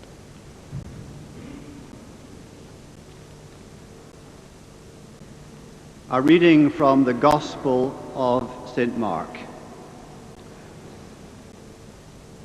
James and John, the sons of Zebedee, came forward to Jesus and said to him, "Teacher, we want you to do for us whatever we ask of you."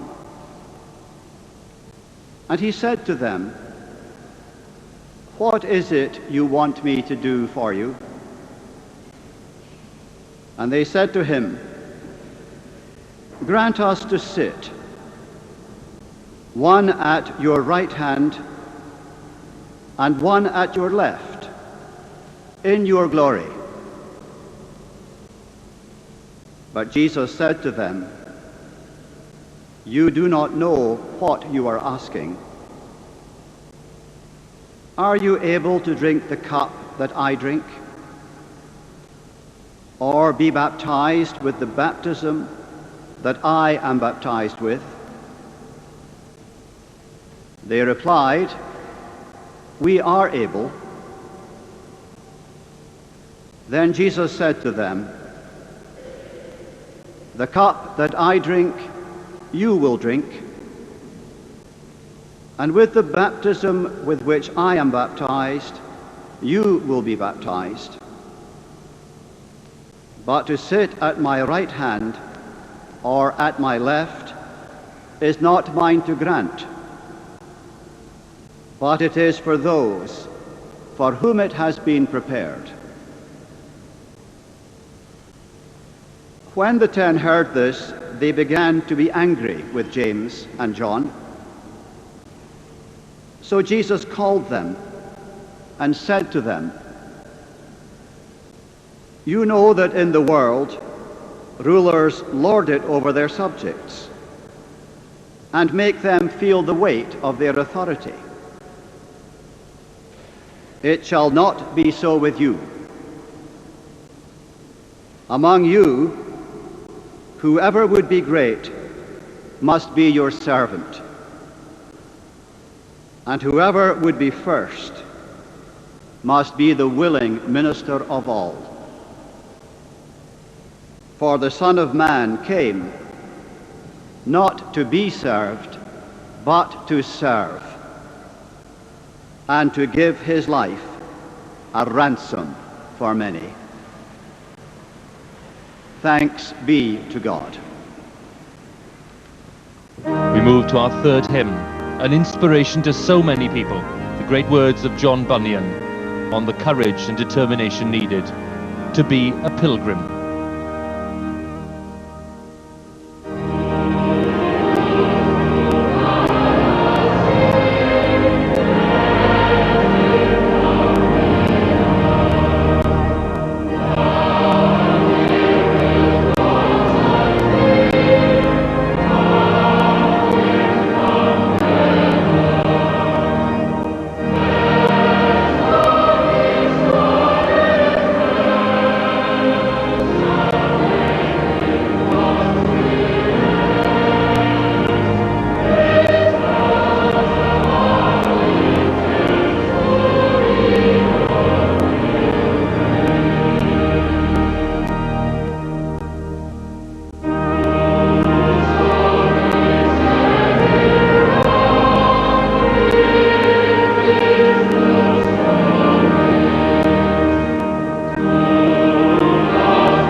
In the name of the Father, and of the Son, and of the Holy Spirit.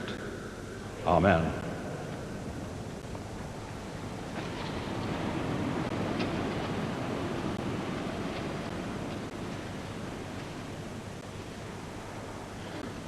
"400 years ago, Queen Elizabeth I addressed her people in words that history has handed down to us as her golden speech.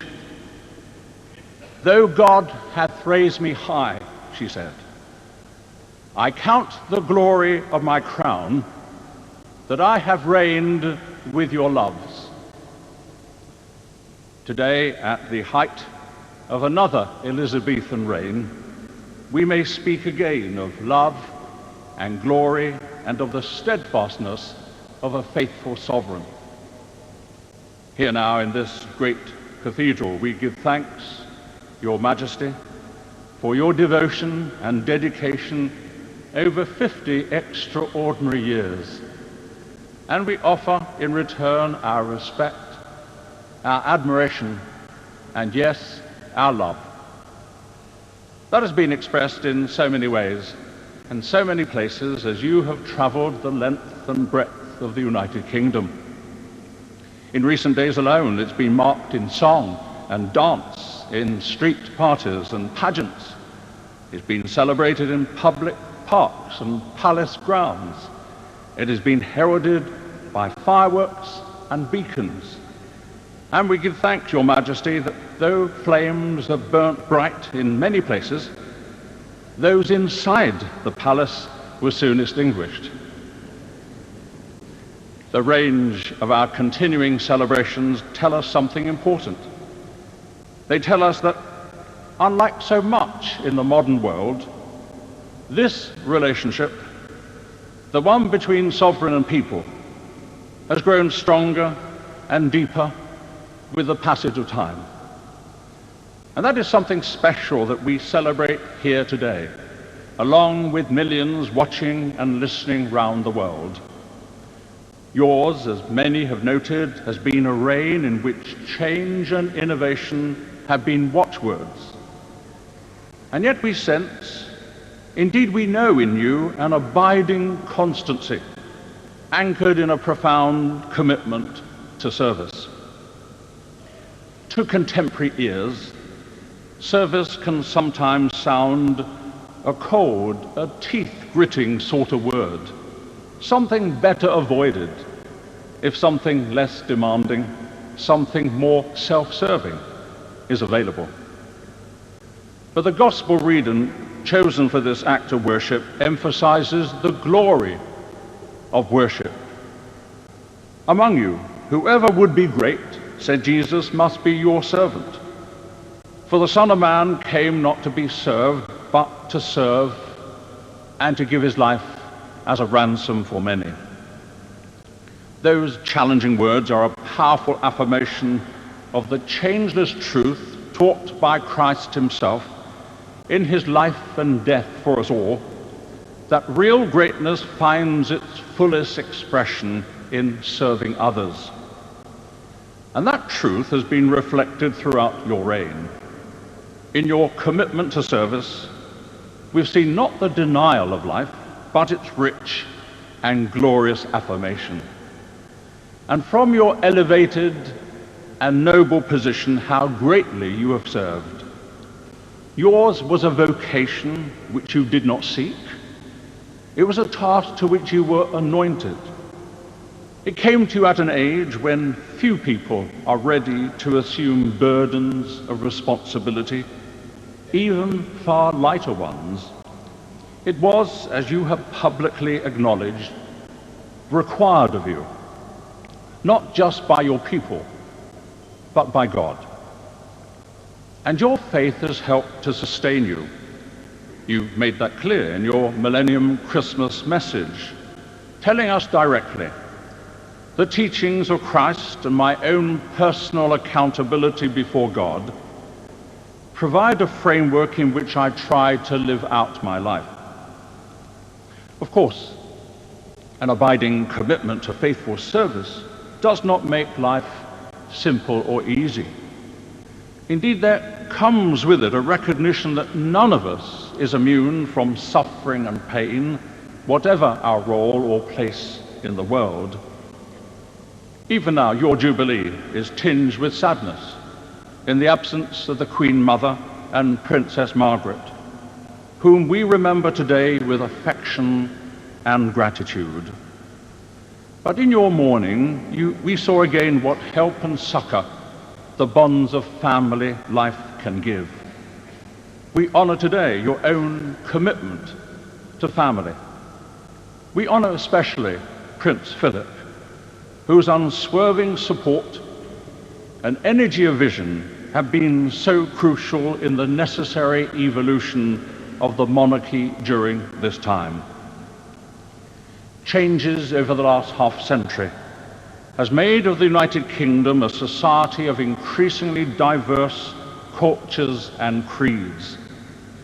Here too, your constant example on behalf of us all has helped us to bind together us all in a sense of shared purpose and endeavor. That dedication has also been evident in the wider world, and nowhere more so than in the creation and development of the Commonwealth. We have seen there so clearly both the steadfastness of your commitment and the pleasure you have taken in it. For the Christian call to service is not just about a willingness to make sacrifices for others. It's also about joy, a joy that flows from a deep engagement in the marvelous richness of human experience and potential. It is at heart a labor of love. It finds in love expressed in the sacrificial gift of Jesus Christ, the fundamental impulse of God's creation. It recognizes love as the power to transform and transcend all, as the cornerstone of our hope for the future of humankind. It allows us, indeed it calls us, to look to that future with all the myriad changes and challenges it will continue to bring. Not with fear and faint hearts, but with openness and expectation. We find this enduring vision woven through the fabric of your reign like a golden thread. And that is why those words uttered 4 centuries ago by another Elizabeth are right for us here today.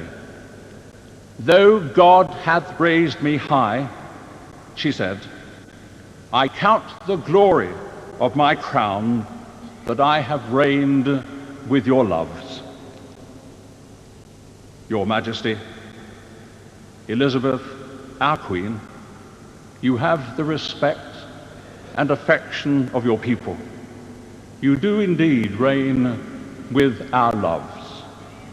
For your servanthood is the glory of your reign. And today we thank God for it. In the name of God, Amen. And the Archbishop's moving words of tribute lead us to the act of dedication and renewal, starting with a motet by George Dyson, which, by the way, was sung at the actual moment the Queen was crowned back in 1953.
Jesus said to his disciples, "You know that in the world rulers lord it over their subjects and make them feel the weight of their authority.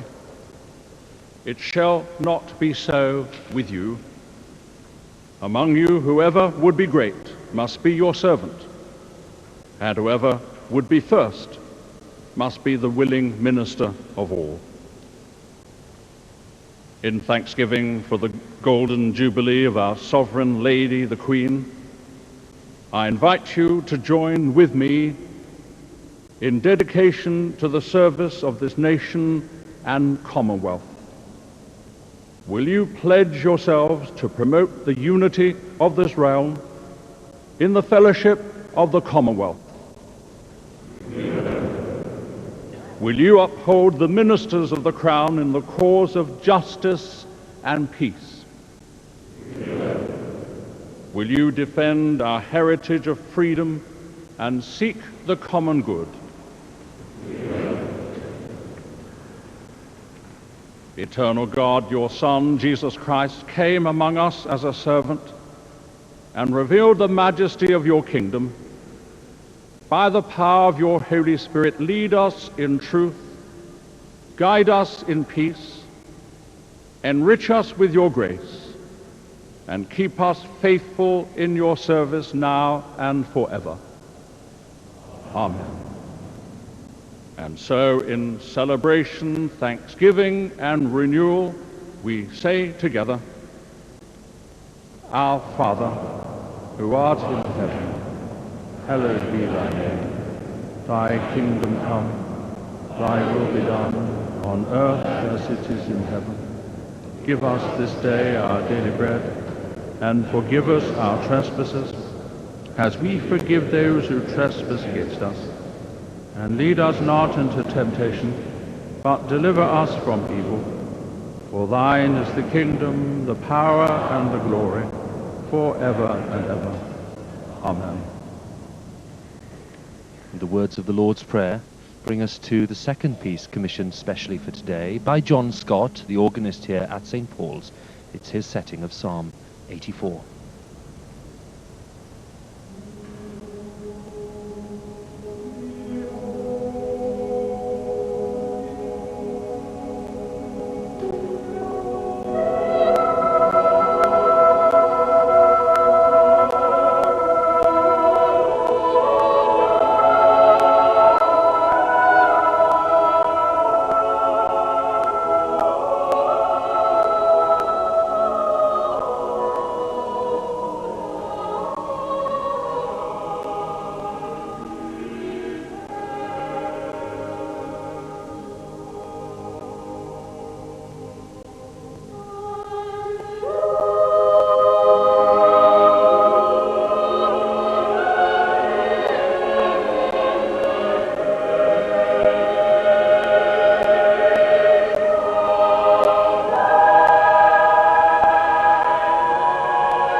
God grant to the living grace, to the departed rest, to the Church, the Queen, the Commonwealth, and all humankind, peace and concord, and to us and all his servants, life everlasting.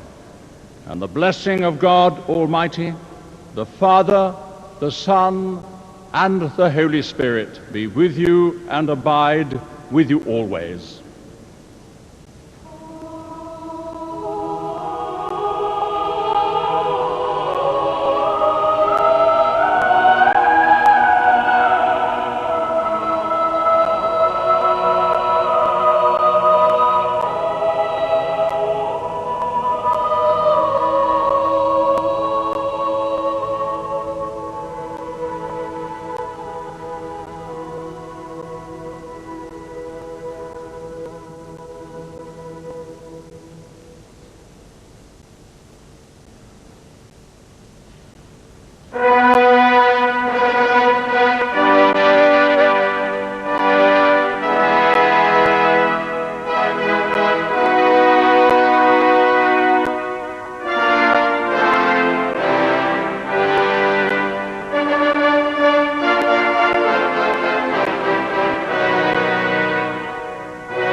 national anthem arranged by Gordon Jacob for the coronation back in 1953, bringing events here at St. Paul's to a close. Well, not quite. We have another feast of music as the Queen, the Duke of Edinburgh, the royal family, and all the distinguished guests leave the cathedral and make their way to Guildhall for that glittering lunch, which will feature the Prime Minister, the Lord Mayor and the Queen, of course, and they will all speak there. A word about the music that we're hearing now, because lots of you will love this piece, I certainly do. It's by Elgar, I don't need to tell you that. It's the Pomp and Circumstance March, number 4. And if the service started on a rousing note with Parry's magnificent anthem, I Was Glad, well then it closes on an even more uplifting swell of the organ. The march, the 4th of 5 by Elgar, was composed in 1907. It's the one in G major. It's as uplifting and as rousing as any he wrote. First performed at the Queen's Hall in London at the turn of the 20th century. By the way, lots of you will have spotted already, it was heard at the wedding of Charles and Diana in 1981. It's one of the nation's favourites, without any doubt at all. And some of you undoubtedly will want to listen to some of it, so let's just do that for a few moments.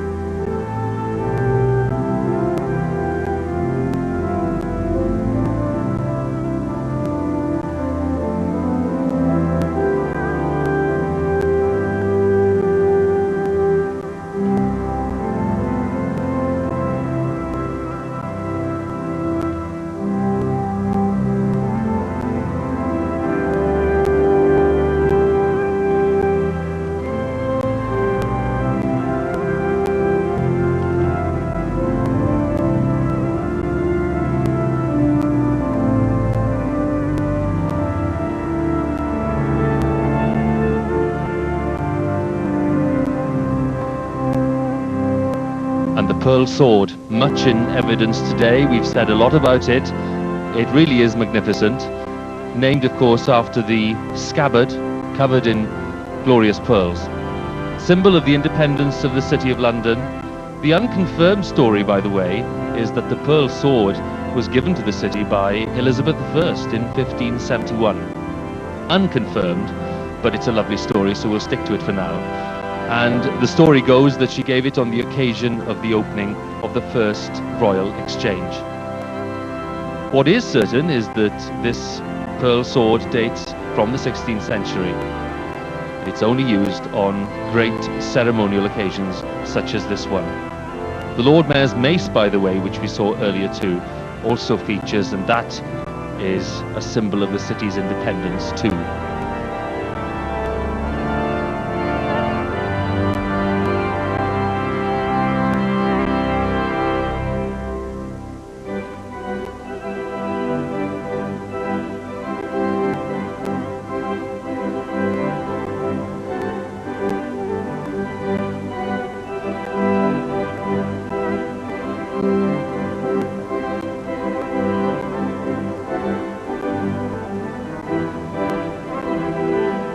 And as they leave the Abbey, the Queen, many others no doubt, will be thinking of the words of the Archbishop of Canterbury in that very moving tribute to 50 years of her reign. It is at heart a labour of love, said Dr. Carey. It recognises love as the power to transform and transcend all. How greatly, he said, has she served the nation.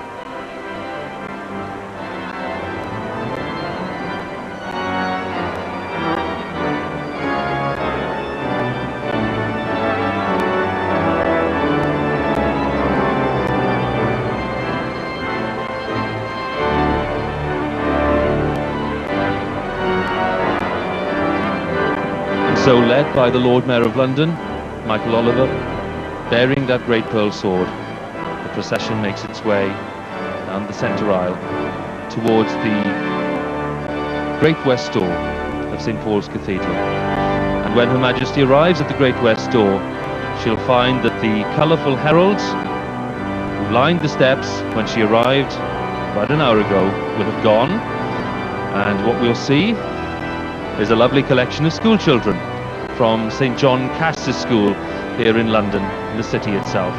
They'll be lining the steps to wish her well, and they'll be doing so on behalf of all the school children, all the children of the United Kingdom and the Commonwealth countries. That is their duty today.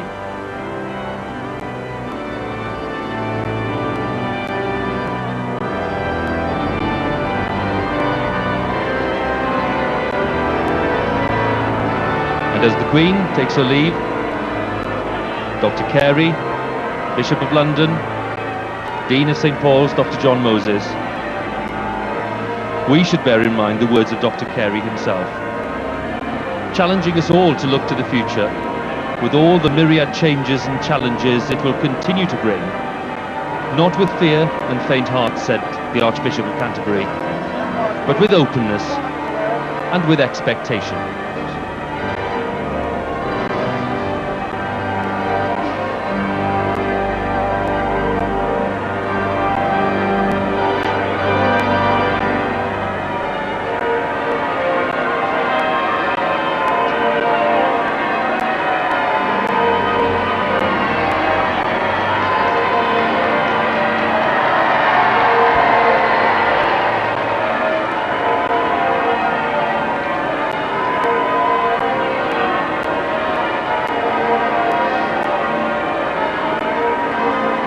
After the church service, the Queen now leaves St Paul's on her way to Guildhall, what people do after church, which is to go to lunch. And she's going to be travelling for the first time in the new state limousine, a Bentley that was presented to her to mark the Golden Jubilee. First time she's had a Bentley. They've driven Rolls Royces and Daimlers, but there's the new car sitting there. This is its first outing, painted in royal claret,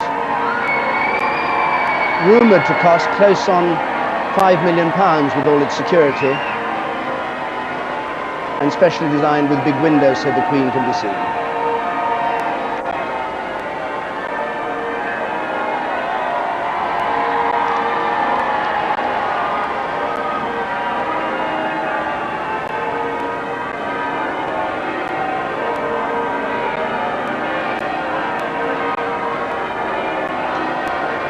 Well, there's a rug there, but I think it's a bit too hot for a rug today. Sun's breaking through the clouds in most of London. Lord Mayor then watches her departure. It's he who's giving the lunch on behalf of the corporation of the city. But once again, it's this time her turn to go ahead and leapfrog him, so she'll be met by another member of the corporation when she arrives at Guildhall. So there's the car. Jeremy Clarkson, that expert in motors, said that he'd only seen tyres like this on Colonel Gaddafi's car in Libya. I leave you to draw your own conclusions what that means.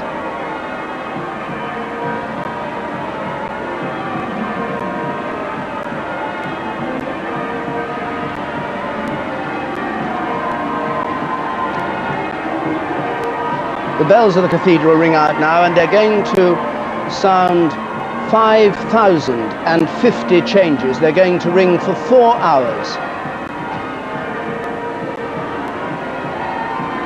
Stedman changes, specially composed for this occasion.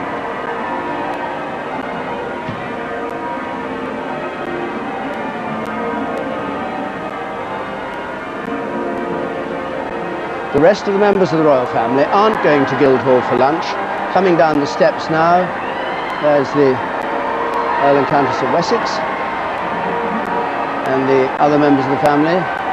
And they're going, first of all, for a quick lunch in St James's Palace, and then down to the Mall to watch the beginning of the first carnival that comes down. So it's just the Queen and the Duke of Edinburgh passing the south side of St Paul's on their way down to Guildhall.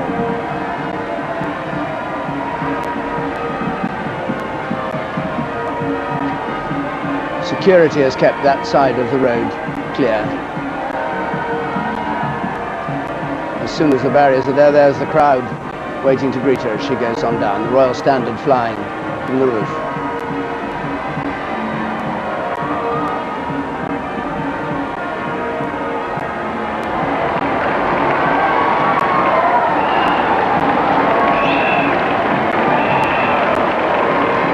So this is through the real city. This is where the bankers and the brokers, the financiers, the merchant advisors, the consultants, the whole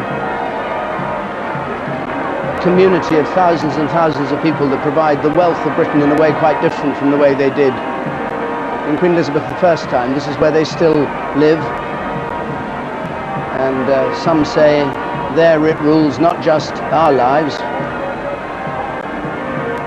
their lives in the city and in London and this country, but the whole world is now ruled by the financiers, and powers like the Corporation of London have shrunk by comparison.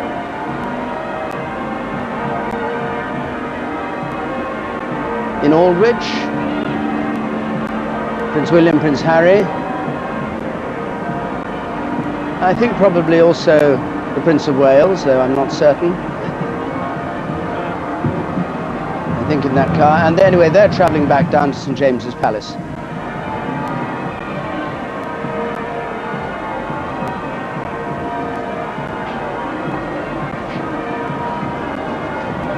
Prince of Wales is acting as host to those members of the royal family, the 35 who were unceremoniously delivered to St. Paul's in the Windsorian coach earlier.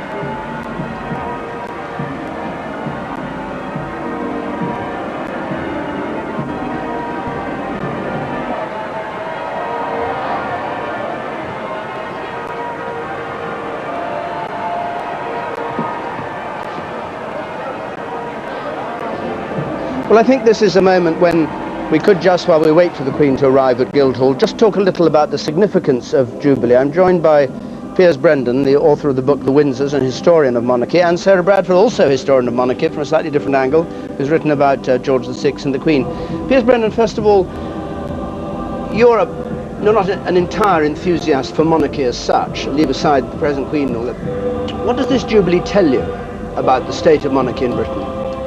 Well, it tells us that for the time being, there's a huge monarchical upsurge. I mean, the death of Princess Margaret, the death of the Queen Mother, and this magnificent ceremonial, which we do better than anybody else in the world, I think gives the monarchy a terrific boost. What Republicans would say, of course, is what they said in the 19th century, namely that we're very good at this.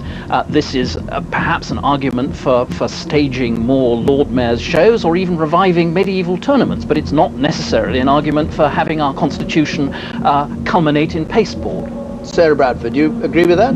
Well, naturally, I don't agree, no. I think the Queen is a wonderful person, and I think it gives one a sense of comfort and unity to see her and to know that she spent 50 years in this job working for us. And I think that one of the things that I found most moving is the way that she looks moved. She looked moved when the Archbishop of Canterbury stopped talking, and she looked moved at the concert last night. And she's a person who doesn't show her emotions very much. So I think what Piers described as this huge upsurge of emotion for her has moved her very much. Do you, Piers, think that there has been a change in the mood, or was it something that just is lying there and waiting for an event like this to bring to the fore? I think that there has been a change in the mood. I mean, during the early 90s, there were all the scandals and so on that we all know about and don't want to refer to on What Is a Happy Day. But this has shown us at our best. I mean, we are very, very good at this terrific business of pageantry. Walter Bagehot, the constitutional historian, said most of the time the Queen should be hidden like a mystery, but sometimes on great occasions like this she ought to be paraded as a pageant. And when she is paraded as a pageant, we get this great upsurge of unity. Queen's just arriving now at Guildhall. She's going to go into the art gallery here at Guildhall. A very beautiful building, built in the 15th century between 1411 and 1430. It was the old court of Husting in Saxon London, and now the court of Common Council. And she's met there by Deputy Eskenzie on behalf of the Lord Mayor, who, as I was saying, hasn't quite arrived yet. And Mrs. Eskenzie is escorting the Duke of Edinburgh, and they're going in for a reception. They're also going to look at some rather interesting pictures, which we may have a chance to see later on, of royal occasions. There's a wonderful one, which I hope we will see, of the Queen as a child peeping out at a ceremony of a great crowd of people.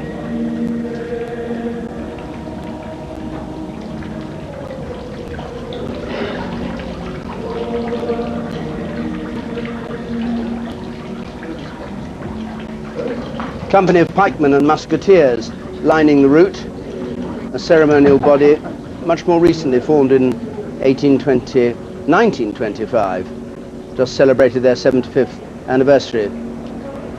But the uniform and the style of them dates back to Charles I. Well, the whole place decked out in flowers as she comes out into the art gallery.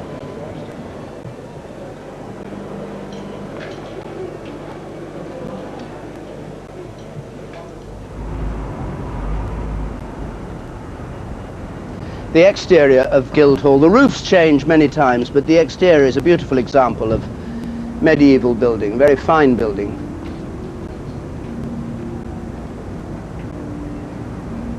And we can't see much more for the moment because the Queen now has a rest for a bit before, I think she's thankful for it too, before going into the formal lunch at Guildhall, where we'll be hearing both the Lord Mayor first, proposing the toast to the Queen herself speaking, and the Prime Minister, Tony Blair, speaking, his chance during this Jubilee to speak. Meantime, coming down the Mall, the other members of the royal family going to St James's Palace to have a lunch hosted by Prince Charles. And these crowds are here for this afternoon's cavalcade this afternoon. We're going to see the Notting Hill Carnival, we're going to see much else once the lunch is over at Guildhall. Gospel parades, the 50 Years of British Life parade, Chicken Shed, the theatrical group, and a services parade of people who work in all sorts of voluntary activities and other things. So we'll be back for all that. You won't miss anything. We're going to hear the news in a moment, and 10 minutes or so from now I hope you'll rejoin us here outside Buckingham Palace on what's turning into a rather fine afternoon for this afternoon's events.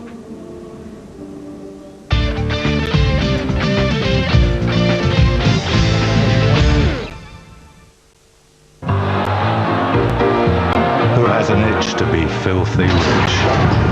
Who has a hoot for a lot of loot? Who longs to live a life of perfect ease and be swamped by necessary luxuries? Who wants to be a millionaire? Join the millions watching the Epsom Derby live on Saturday from 1 on BBC One. If a familiar face asked you a favour, how far would you go? Come, Mr. Pigeon, come! This far? Take your jumper off. Do you mind? No. Right. This far? They're nice, those trousers. I'll give you a fiver for them. Or all the way? I'll rub yours if you'll rub mine. Famous names, outrageous challenges, remotely funny news to Saturday night at 5 to 7 on BBC One. Every Tuesday on BBC One Scotland, and the lunchtime news now from Darren Jordan.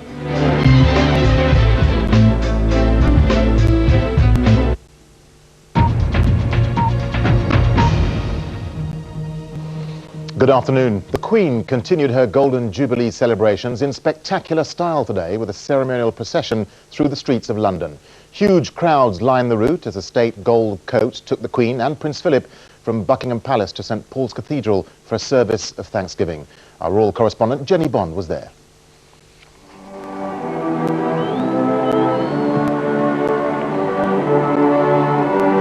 The Rock and Roll Palace was back to pomp and pageantry today as the Gold State coach rolled out through the gates. 24 feet long and weighing 4 tons, it's been used only twice before in the Queen's reign, at her coronation and her Silver Jubilee.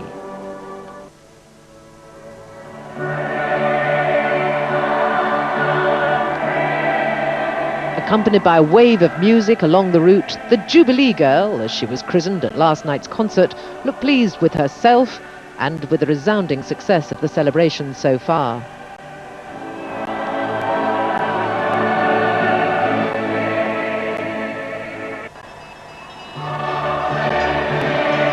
Riding escort, Prince Charles, who last night spoke proudly of his mother as a beacon of stability in the midst of change.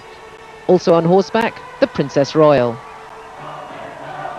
Other members of the family, including the Duke of York with William and Harry, were in the carriage procession.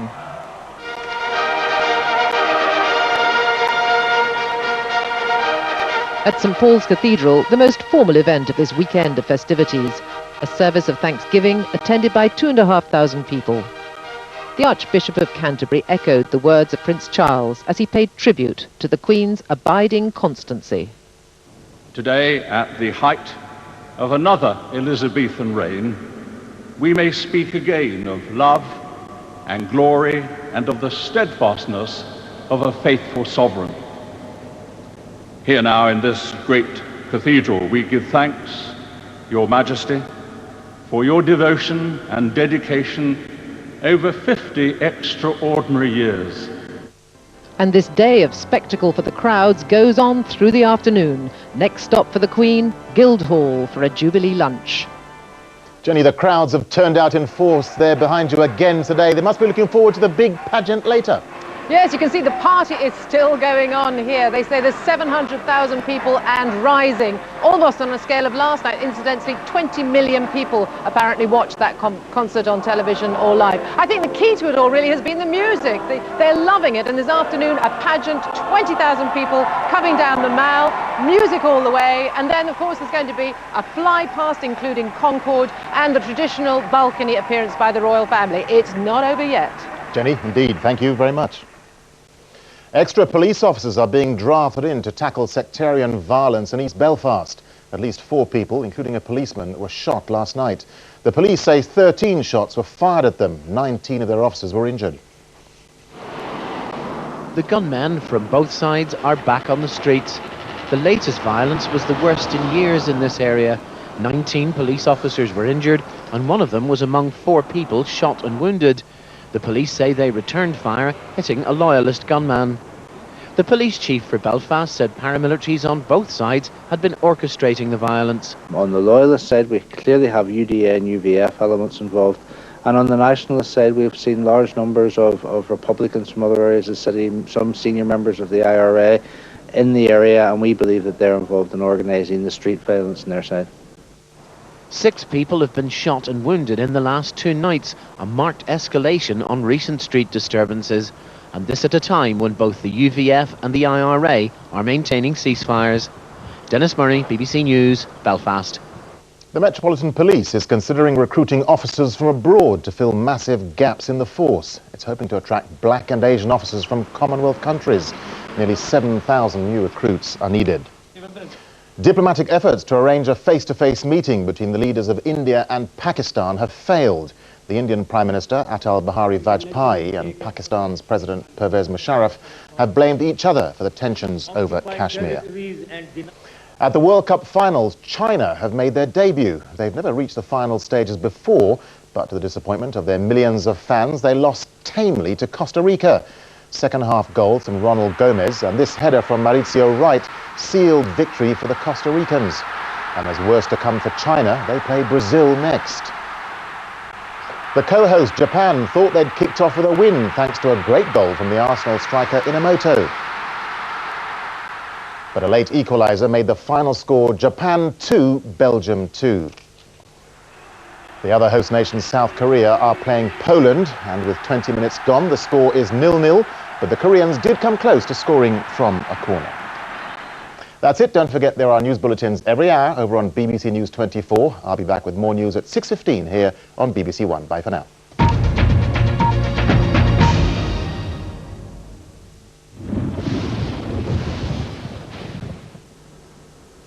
Good afternoon. Yes, trouble is brewing. It should stay mostly dry for the 5 past later today, but it's pretty miserable across Northern Ireland. Heavy showers through Scotland, western parts of England and Wales. But look at what's brewing across southern France. A cluster of thunderstorms, a developing area of low pressure, which will swing torrential rain into the southeast and East Anglia by the end of the night, and that will push northwestwards through tomorrow. Gale force winds accompanying that rain, but the Met Office have now issued an early warning for severe weather for the rain, because we could have some flash flooding with such large amounts of rain falling in such a short space of time. So certainly some treacherous conditions across eastern England in the morning, and that rain will gradually spill up across northern England, very wet across the Pennines into the afternoon, Scotland too. The drier, brighter, warmer weather further south and west, but pretty cold for the coming few days down the east coast with those easterly winds. A pretty miserable day in store.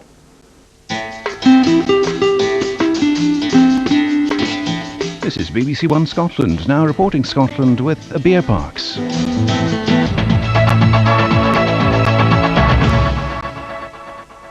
Good afternoon. There are assurances that a Scottish software company caught up in the slump in the mobile phone business could be bought quickly in spite of its German parent company facing liquidation. 350 highly skilled jobs are at risk at Telesense KSCL in Edinburgh. Alan Mackay reports. A dramatic slump in demand for mobile phones followed the boom times. It's just 18 months since KSCL, who make software for billing operations for mobile phone companies, were taken over by a German company. Now 2 Scottish banks have stopped funds going to Germany to prop up the parent group. When the news first broke, there were fears that dire trading conditions in Germany would create job losses in Scotland. But managers here insist that what started as a tiny software company in the 1960s has become the group's jewel in the crown. And they're confident that one way or the other, the 350 people in Edinburgh will soon find themselves with a new owner and looking ahead to a bright future. The German parent is in liquidation, but the hope is existing contracts here with major companies such as France Telecom and Deutsche Telekom, as well as existing tie-ups in the Middle East and the Far East, will make them attractive to a buyer. The Edinburgh-based organisation is a very viable organisation. It's still generating revenues. We have a significant R&D organisation here. We service a lot of worldwide clients out of this building, and it's most definitely a going concern. There are now 3 weeks in which the German liquidator has to find funds to restart the company or start selling off its assets like the operation in Scotland. Alan Mackay reporting Scotland, Edinburgh. A former voluntary worker who downloaded hundreds of pornographic pictures from the internet of children has been jailed for 4 months. 27-year-old Alan MacDonald was working with children on a council-funded project when he used his work computer to access and store the images. He's been placed on the sex offenders register. Now, let's have a look at the weather forecast. This afternoon will continue unsettled with widespread showers, which will be sometimes heavy and possibly thundery. The northeast of Scotland will see the best of any dry and bright weather, while over Shetland, extensive low cloud and mist may continue for much of the afternoon. Temperatures peaking at 17 degrees Celsius with light to moderate southeasterly winds. The showers will continue into the evening but should ease by dusk. A dry night will follow with some mist forming. The overnight low, 5 degrees Celsius. And that's all for now. Our next bulletin is at 20 to 7 this evening with David and Jackie. In the meantime, have a great afternoon. Goodbye.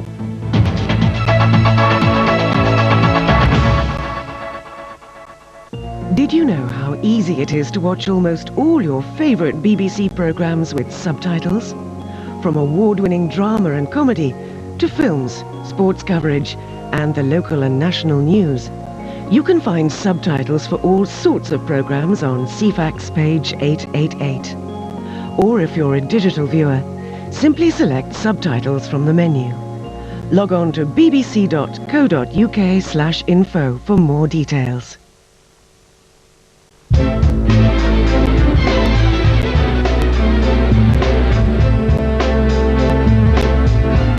This is BBC One Scotland, returning to today's Golden Jubilee celebrations now as Her Majesty the Queen's historic journey moves on to the Guildhall banquet.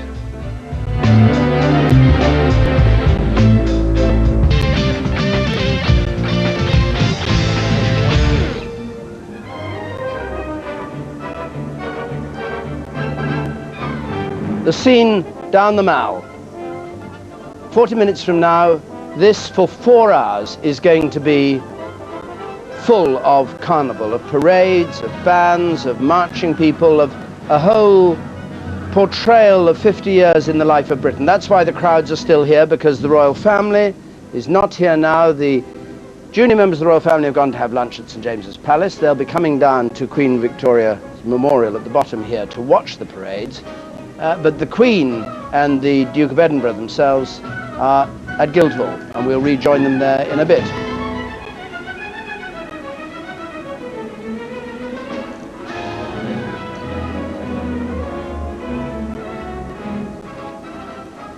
So they're going to Guildhall, and we can't see them at the moment because they're waiting there for lunch to start. But let me just show you what they're going to have for lunch. Now, the city makes a great thing of keeping this very secret, and I can tell you, though, probably before the Queen herself knows, they're going to have asparagus and smoked salmon. That makes a change. And a hefty meal of beef, tournedos of beef with artichokes and new potatoes, and then raspberry and spiced orange ice cream. And to drink with it, a very nice Sancerre. A lot of white vans must have gone to Calais to get that. And that's what they're having. So in Guildhall, during a brief reception with the corporation, the Queen is going to be shown some of these very interesting pictures which show the history of the relationship between the monarchy and the city. Brian Sewell took a look at them for us. Monarchy and the City of London have an age-old association, usually celebrated by lunch or dinner in the Guildhall. And to celebrate these celebrations, the Guildhall Art Gallery has gathered together all the paintings that record them. Some of them are not very good. Indeed, they're awful. This, for example, which is really far worse than any waxwork arranged in Madame Tussauds. From that picture to go to this, you see exactly what was required. It wasn't that kind of stiff and stilted arrangement. It was this, which gives you some idea of the atmosphere, of a real moment. A very ingenious formula. The painter uses a kind of impressionist technique to deal with all the people in the foreground. And then the people who are really important, who are furthest away, who are the Queen and all the panjandrums, have to be dealt with very small, very tight, with tiny brushes. It was an enormously successful formula, and the young painter called Andrew Festing over here, who makes a really quite valiant attempt to do the same thing, it almost succeeds. It has exactly the same impressionist approach here, and tiny details. The Queen in this picture is reduced to something smaller than my thumbnail, but you can see every detail of her features, her expression. It's almost a slight disapproval. And then look at this. Here you have an immediately post-war picture in which the Queen is being given the freedom of the city. She is still a princess. And look at the color, dark, drab, grey, the color of battleships. Even the hydrangeas are grey. If you go back to before the war, the first appearance of the Queen was as a tiny princess in this picture by Frank Salisbury, which is the celebration of the jubilee of her grandfather, George V. It's a wonderful document of the occasion. And the whole rhythm of the picture is a series of verticals, each separate, not linked together. It's a very successful composition, and it was taken up much later by this picture over here. Verticals at equal intervals, in what must be one of the worst pictures ever painted of a royal occasion. Caricature and daub, nothing more, ghastly colour, and the Queen looking like a large pink blancmange in the middle of it. This terrible picture will not be repeated in this great occasion of the Jubilee. The half-acre of canvas is to be replaced by photographs.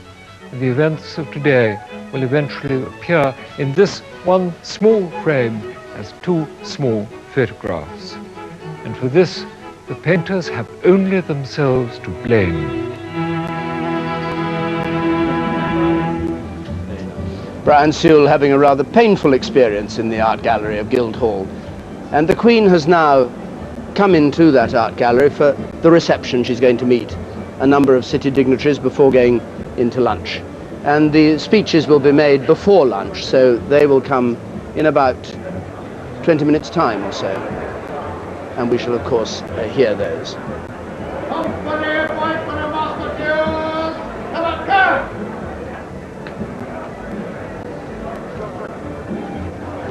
Escorted now by the Lord Mayor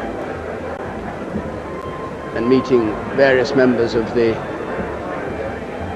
courts and the administration of the City of London in all their finery there. The city makes a big point of not just of celebrating occasions like this, but of celebrating the visits of foreign heads of state. And interestingly, the Lord Mayor and the corporation still do this, though Ken Livingstone is now, of course, the elected Mayor of London, but he doesn't carry quite the same clout and doesn't yet have Guildhall as such a fine palace to display his wares.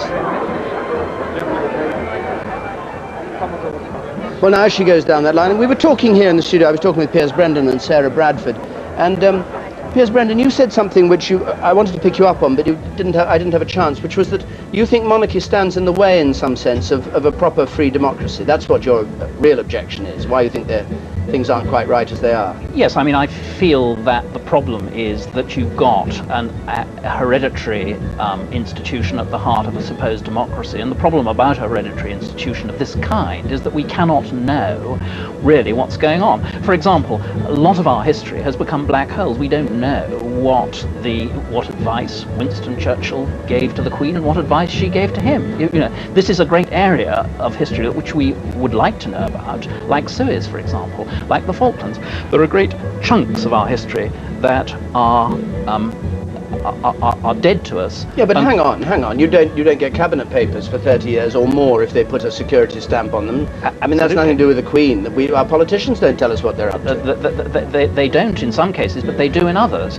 And the insights that we've got into this Queen's reign come from things like Richard Crossman's diaries, Barbara Cartland's diaries, you know, where they've actually spilt the beans, because the dead hand of the palace very much does close down archives and information, and certainly the best kept secrets of all time are the secrets of the royal finances and the secrets of what the Prime Minister and the Queen say together. So are you saying we're not going to remain a monarchy? I think we're going to remain a monarchy for a long, long time to come. I'm not one of these apocalyptic people who think that it's all going to change. It seems to me that it's a bit like the vote. It took us a long time from 1832 to 1948 for us to become a full democracy. And it's going to take a very long time, particularly with things like this extraordinary piece of pageantry that we've just been witnessing, which has undoubtedly stirred up the feelings of unity and loyalty. I mean, previous shenanigans of this kind have been described in the papers as happy and torious, you know, whereas this has been a very definite attempt to unite the nation behind the monarchy, and I think it's been very successful. Sarah Bradford? Yes, I agree absolutely, totally with him. What do you say about... Yeah. Well, what I do not agree, that it stands in the way of our free and elective democracy. We all know where the political power resides, and that is not with the Queen, it's with the Prime Minister, and I cannot see that the fact that there is a Queen who is our symbolic head of state stands in the way of free democracy. Well, the Queen down there, we were seeing a moment ago, we popped back here.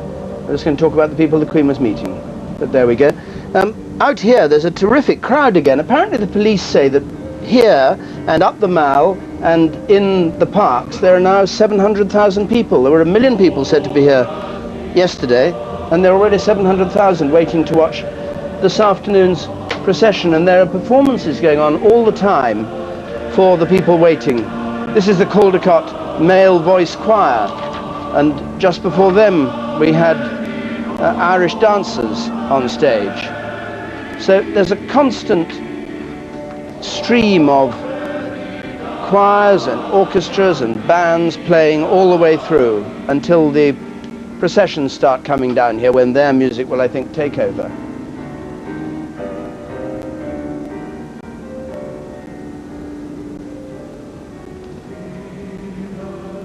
Now let's see how these parades are getting on, because we heard early this morning from them, and they were just making the first preparations. They should be jolly nearly ready now. Let's join Sophie Rayworth, who apparently is with one of them. Sophie.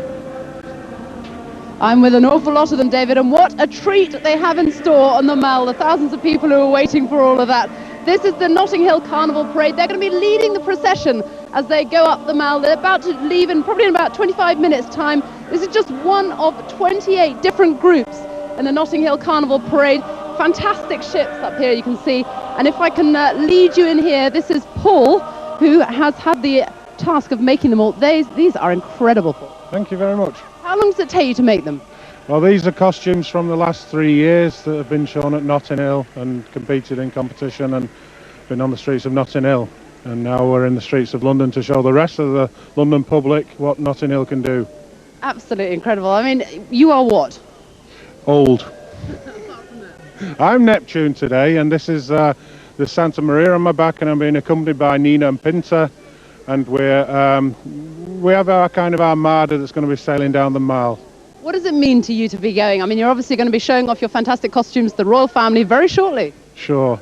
I think the group we've got is very important for them as well. They're not just we're based in Germany, and the idea is that Europe's going to look a lot different, and Notting Hill has been a street celebration which appeals to so many people throughout the world, and in the rest of Europe they're interested more and more. So. Enjoy it. Fantastic costumes. I've had a quick look down here as well. Here's some of the other ones. The monkeys up here, they're all ready to go any minute now. They set off literally in about 20 minutes time. Fantastic. I'm sure you'll agree, David.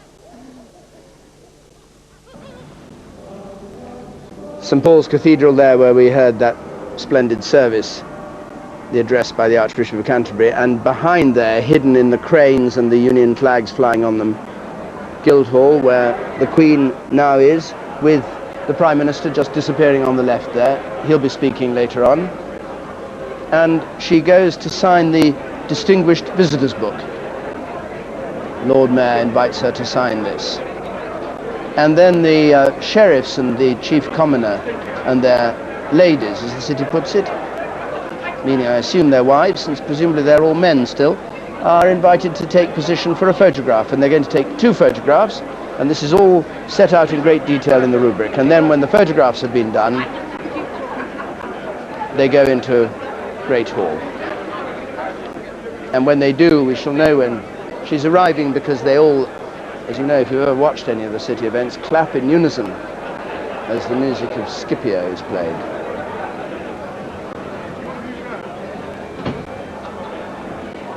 Well, let's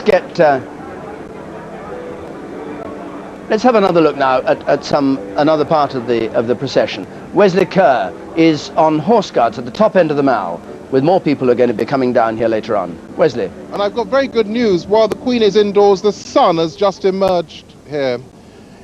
With me is Hilary Westlake, who's conceived and designed the 50 Years Parade, which is happening behind me. Hilary, any last-minute problems? Well, no, actually no problems, but as you appreciate with something like this, everything comes together on the last day. So everything is assembled, nothing has been constructed until the last couple of days. The performers haven't rehearsed on here. So everything is all the performers are now rehearsing on the floats, and actually they've gone off to have their makeup in their lunch and banqueting house. But there's 400 of them, so we have to move them through quite quickly. And lots of celebs also having their lunch and banqueting house, but we'll keep their names secret, or some of the names, because there's more than we said earlier. What's been the most difficult thing to organise? I think, as I was saying, because everything comes together at the last minute, there's so much that's unexpected and flexible. Although we started thinking about this some months ago, things change really on a daily basis. In fact, things changed just a few minutes ago. So you have to make modifications. And when you're rehearsing something in a room with people who haven't done this before, when you're getting on something that's moving, and they don't even know it's moving yet, that's quite tricky. Couple of hours to go, so how worried are you about the weather? The sky's clear now, but are your floats and your celebrities waterproof? I think our celebrities are waterproof, but and most of the floats are. However, we do have 1 or 2 priceless elements on there that we'd rather not got wet. Thank you very much. We look forward to the floats, one of which I'll be travelling on and giving you a special commentary. Back to David. And back at Buckingham Palace, on what is now becoming a lovely warm June day, we're waiting for the processions to come down here, otherwise all is quiet here.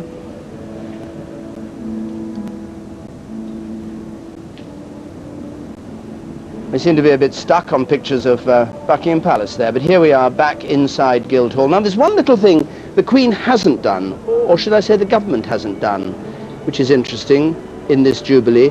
When Queen Victoria had her Golden Jubilee, she issued a release of prisoners.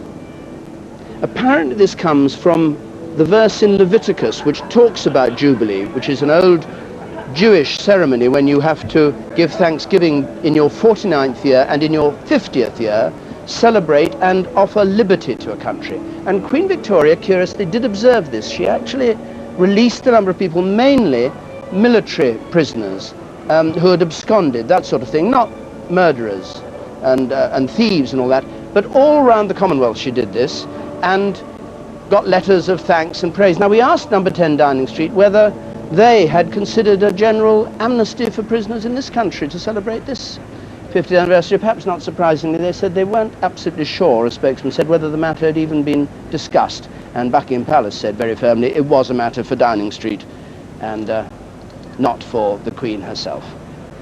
So this is the official photograph that's been taken now. Brian Sewell may say only the painters have themselves to blame. But think of the poor sitters, on the other hand. All they have to do for this is to sit for a couple of minutes, and if they were sitting for those huge portraits, they'd be there for several days at a time. Indeed, the Queen, I think, has sat for something like 50 or is it 100 portraits in her reign. Never stopped being painting. The last one, that very, very interesting tiny portrait done by Lucien Freud, one of Britain's most distinguished painters. Now the gang changes for photograph number 2. This is Queen and Duke of Edinburgh, Lord Mayor and Lady Mayoress, Prime Minister and Mrs. Blair.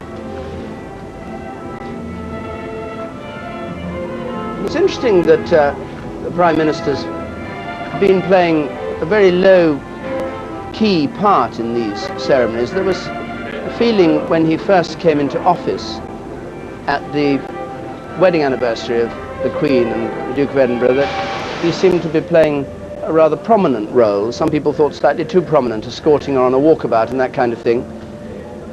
Whether it's deliberate or not, I don't know, but this time it's very much a back seat being kept by the Prime Minister. He was at the concert last night, of course, with his wife, but he,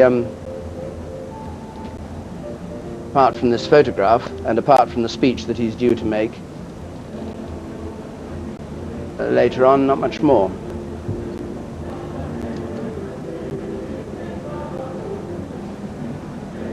Well, Anna Kay is back with me here. Guildhall, the city, we're going to hear the speeches.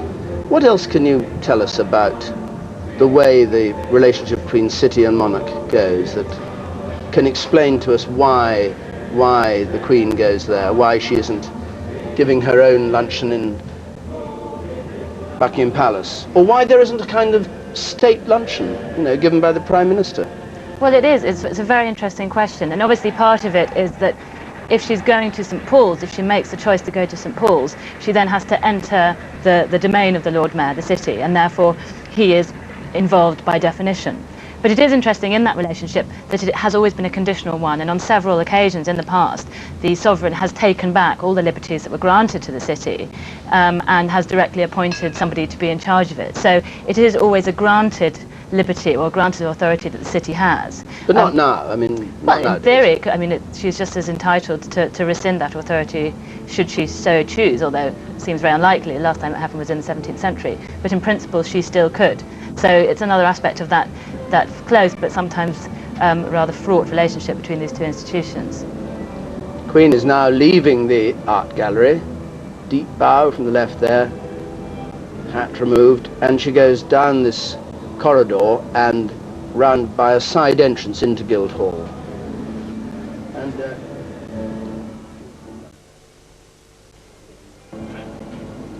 And in Guildhall, the great and the good are assembled, a top table with senior politicians.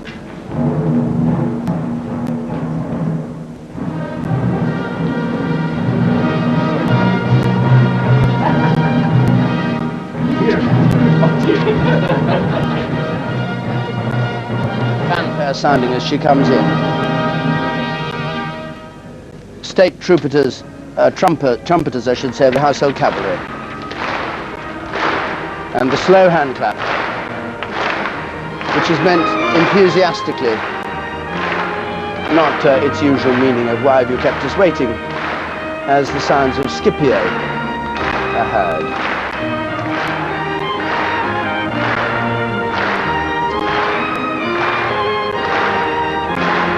At this lunch there are former Prime Ministers. John Major's there, Sir Edward Heath is there, Lord Callaghan is there, Lady Wilson, Harold Wilson's widow, is here.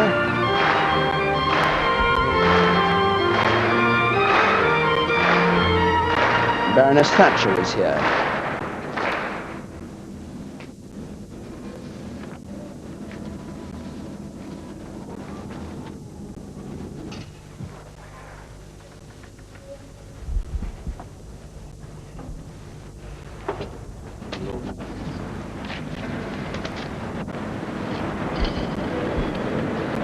And the first speech will be made by the Lord Mayor. The Common Crier will announce him.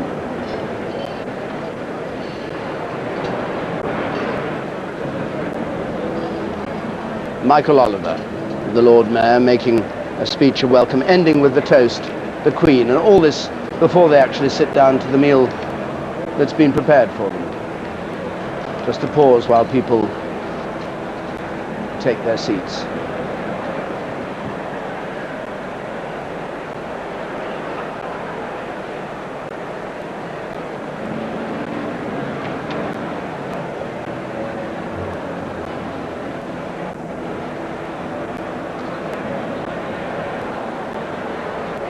Very grand sight the Guildhall is for these dinners and lunches and receptions. It's where the Chancellor of the Exchequer goes once a year to talk to the city about his plans.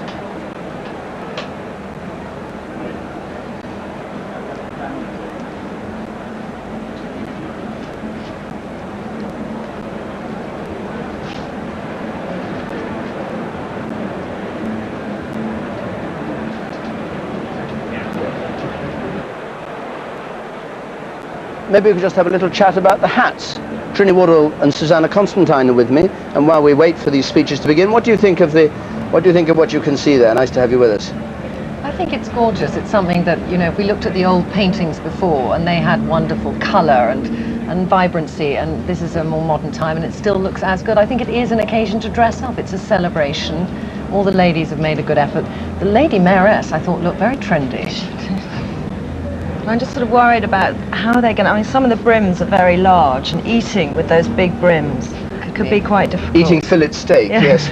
What about the Queen? You were talking yesterday about what the Queen was wearing and how her style had changed. We saw her in pink at the 25th anniversary. Today she's in blue.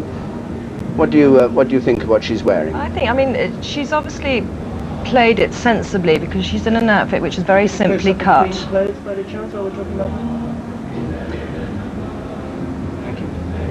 It's very simply cut, and she's thought about practicality. She's going to be in this all day, so she's chosen a fabric which won't crease, and what I like very much is the fact that she's wearing her mother's pearls, so it's the 3 strands of pearls rather than the usual 2 that she wears. How do you recognise the pearls? You just know that. Well, I just always noticed that. I mean, I might be talking completely off the top of my head. Is from her father, I know. Yeah. And there's a 2-strand from her mother. She's very sentimental with her jewellery, and I think it is her way of just, you know, having memories of her past with her. What about the Prime Minister's wife? The way she's dressed, you were a bit critical about her yesterday. Well, she looks very elegant, very simple. You're in charitable mood today, I think. Yes, we got well and truly ticked off yesterday. Did you for being too rude? She suits pale colour. She's in a fitted suit. She needs to wear clothes that are fitted to show off her figure.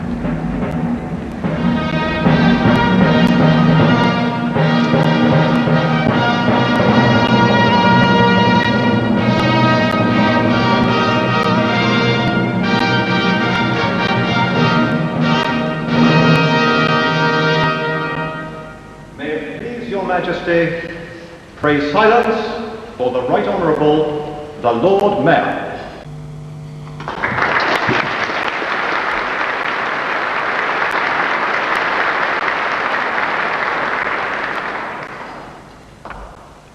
May it please Your Majesty.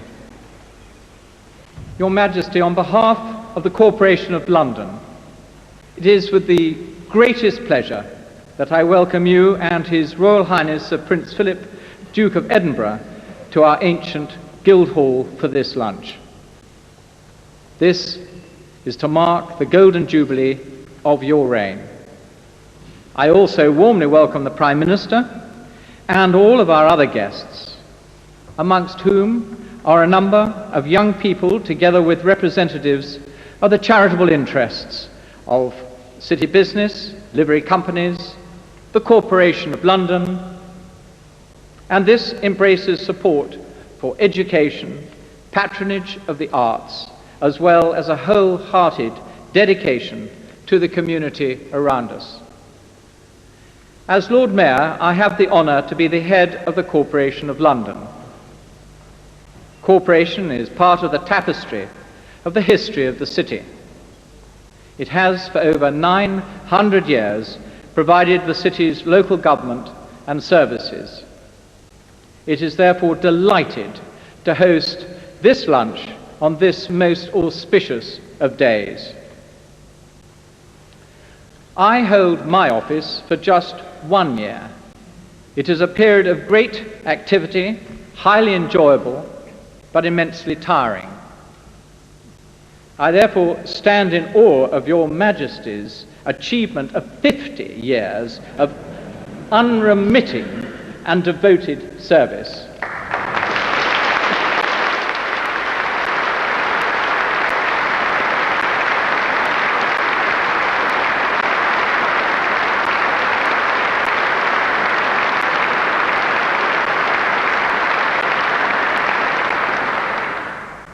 The relationship between the Crown and the city is one of the great features of our nation's history. From the time of William the Conqueror, the city was acknowledged as a source of revenue to the King and the Queen and to the government by providing the sinews of war and the ornaments of peace. At the same time, the ancient rights of the city were specifically recognized. But this relationship has been much more than a recognition of reciprocal interests. It has always been very personal. The many visits to the city by the sovereign bear witness to its strength. Of course, as with every strong relationship, it has had its moments. The disagreements between King John and the barons come to mind. So does the glorious revolution in 1688. A third is depicted by Lord Mayor Beckford on my right. His trenchant views in 1770 were carved in marble, just to show there were no ill feelings. But the relationship has worked. It is one of the reasons why Britain, over the ages, has been a good place to do business, and the City of London remains a wonderful place from which to trade. Your Majesty's visit today reminds us that it is under your leadership that this kingdom survives the stresses and strains of an ever-changing world. You have been the rock of stability in a sometimes stormy sea.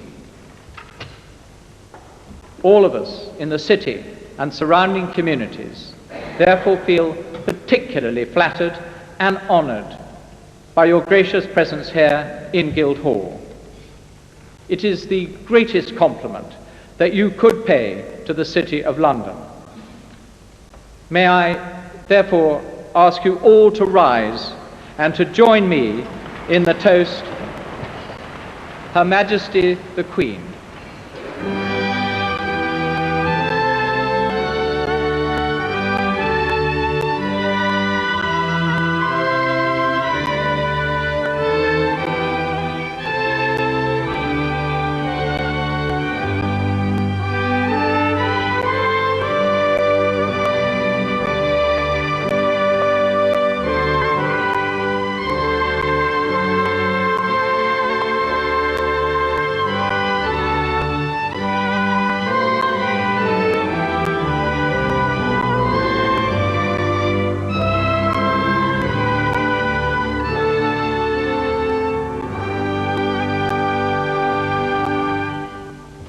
Her Majesty the Queen.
My Lord Mayor, Mr. Prime Minister, ladies and gentlemen, thank you, my Lord Mayor, for your invitation to lunch at Guildhall today. It is a great pleasure, once again, for Prince Philip and me to be in this historic building, to add another anniversary celebration to its long record of national events. I am more than conscious at the moment of the importance of football. Although this weekend comes about halfway through my Jubilee year, as far as we are concerned, it bears no relation to a rest at half-time.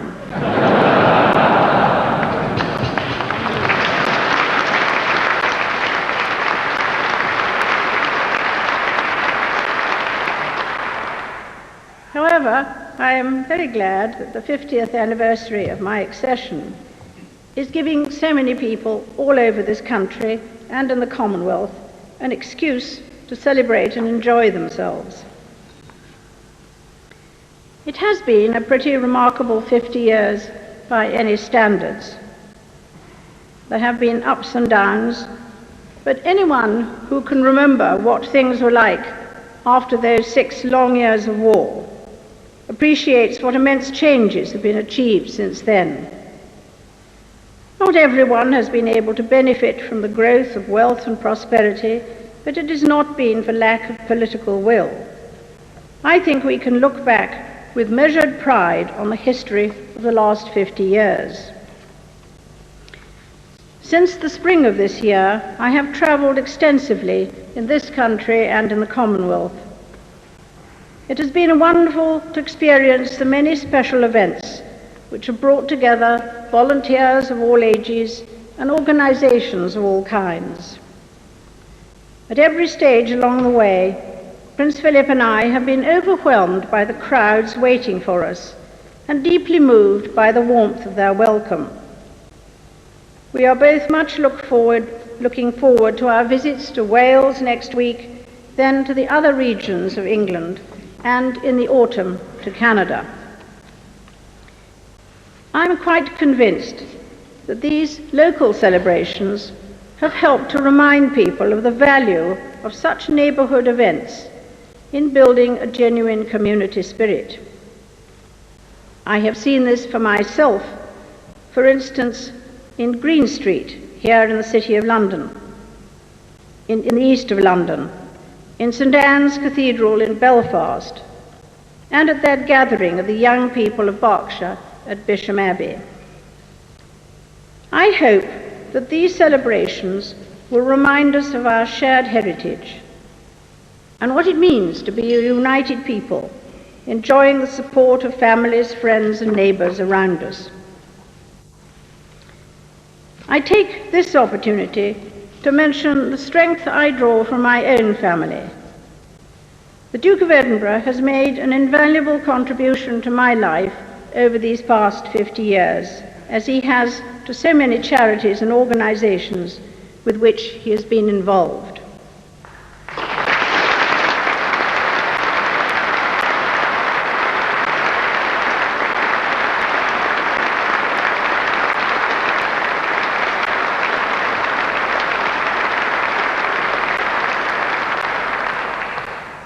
We, both of us, have a special place in our hearts for our children.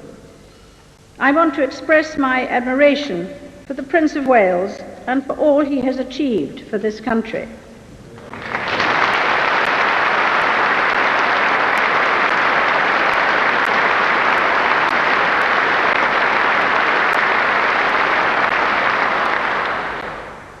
Our children and all my family have given me such love and unstinting help over the years, and especially in recent months. Your hospitality at this event, my Lord Mayor, is typical of the spirit of this Jubilee and the kindness shown to me by so many people over the years. I would like to give my heartfelt thanks to each and every one of you, here in Guildhall, those of you waiting in the Mall and the streets of London, and all those up and down this country and throughout the Commonwealth who may be watching this on television. Thank you all for your enthusiasm to mark and celebrate these 50 years. Gratitude, respect and pride. These words sum up how I feel about the people of this country and the Commonwealth, and what this Golden Jubilee means to me.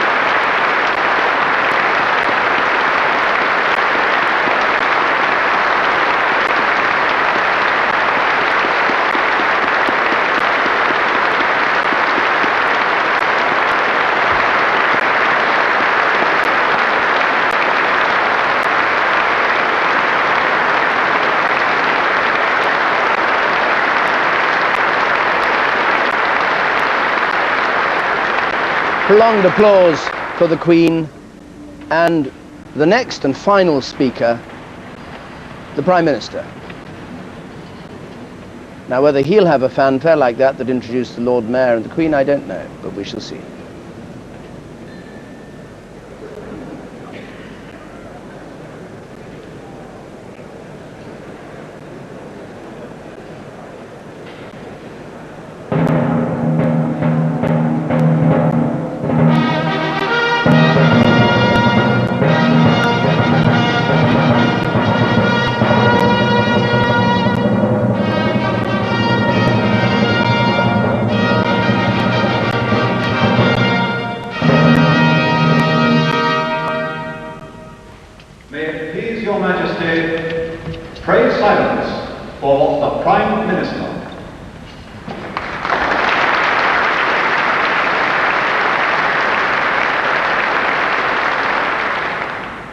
Your Majesty, Lord Mayor, ladies and gentlemen. In all the words written and spoken about Your Majesty in celebration of the Golden Jubilee, two themes constantly recur. First, everyone refers to the sheer scope of change over the 50 years. The black and white newsreels from 1952 show a country very different from the one in which we live today. A person born today can expect to live almost a decade longer. People are far more prosperous. 10 times as many young people go on to higher education. And just to reinforce the length of your reign, the latest of your prime ministers was not even born when you held the first audience with your first prime minister, Mr. Churchill. And secondly, ma'am, everyone reflects on the huge affection that this nation feels for you. As a lady put it to me at the street party in the village of Primden in County Durham yesterday, we don't just respect her, we love her. We salute Prince Philip too. Being Prime Minister does give you a little insight into the royal family, and I know what an extraordinary source of strength he has been to you, not least in the wonderful work you have done for the Commonwealth. He has been your perfect partner, and we all of us give thanks to him for it.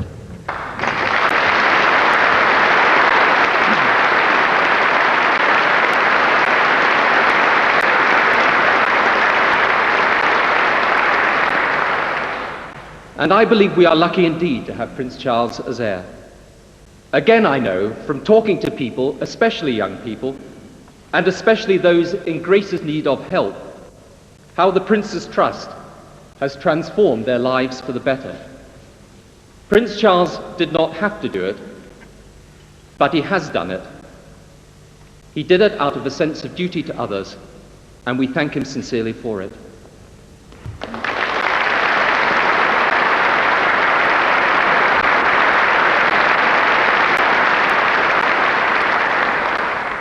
Ma'am, I want to reflect briefly on the how and why Your Majesty, amidst the change, has retained so strongly the affection of the British people. It is a remarkable achievement. You have adapted the monarchy successfully to the modern world, and that has been a challenge, because it is a world that can pay scant regard to tradition and often values passing fashions above enduring faith. You have been stoic in the face of adversity, and that has been a trial in an age of 24-hour-a-day media scrutiny, where every human frailty is dwelt upon and magnified. And you have been a unifying force, whilst around you there has been immense constitutional and cultural change. So I repeat, to adapt, to remain stoical, above all to unify this nation in these 50 years, and be loved for doing it, is indeed remarkable. And I don't think that wisdom or discernment alone could have done it. I believe that you have succeeded because you have a quality that is not a quality that belongs alone to kings or queens, presidents or prime ministers, or to the famous and celebrated. It is a quality that is the very best of the British character, and when we find it, we recognize it immediately. It is the quality of commitment to the service of others. We know that you are, without falter or hesitation, totally committed to serving us, the British people. It is what drives you. You feel it. You let it guide your actions, and it shows. Whatever the changes of modernity, whatever the vicissitudes of your own life, whatever dramas or crises are played out around you, no one ever doubts that commitment to serving Britain. It is genuine, it is unwavering, and it is selfless. You unify our nation, ma'am, because you symbolize powerfully true patriotism. Not the erupting emotion of an impulse, but the steady commitment of a faithful heart. So the outpouring of affection for you, ma'am, over these past weeks has not been out of deference alone. It has been toward you as a person, as a human being. And even for those who do not know you personally, they know you care for the people, are dedicated to their welfare, and will never let them down. Deference may be inherited, but affection is earned, and the affection this country feels for you is real. So, if I could put it this way, ma'am, it is not only the quantity of your reign we are celebrating today, it is the quality. For 50 years of commitment to service to the British nation, we are profoundly grateful to you and to the royal family. May God bless your Majesty now and for many, many years to come. Your Majesty, ladies and gentlemen, will you join me in a toast to the Lord Mayor and Corporation of London? Lord Mayor, Corporation of London.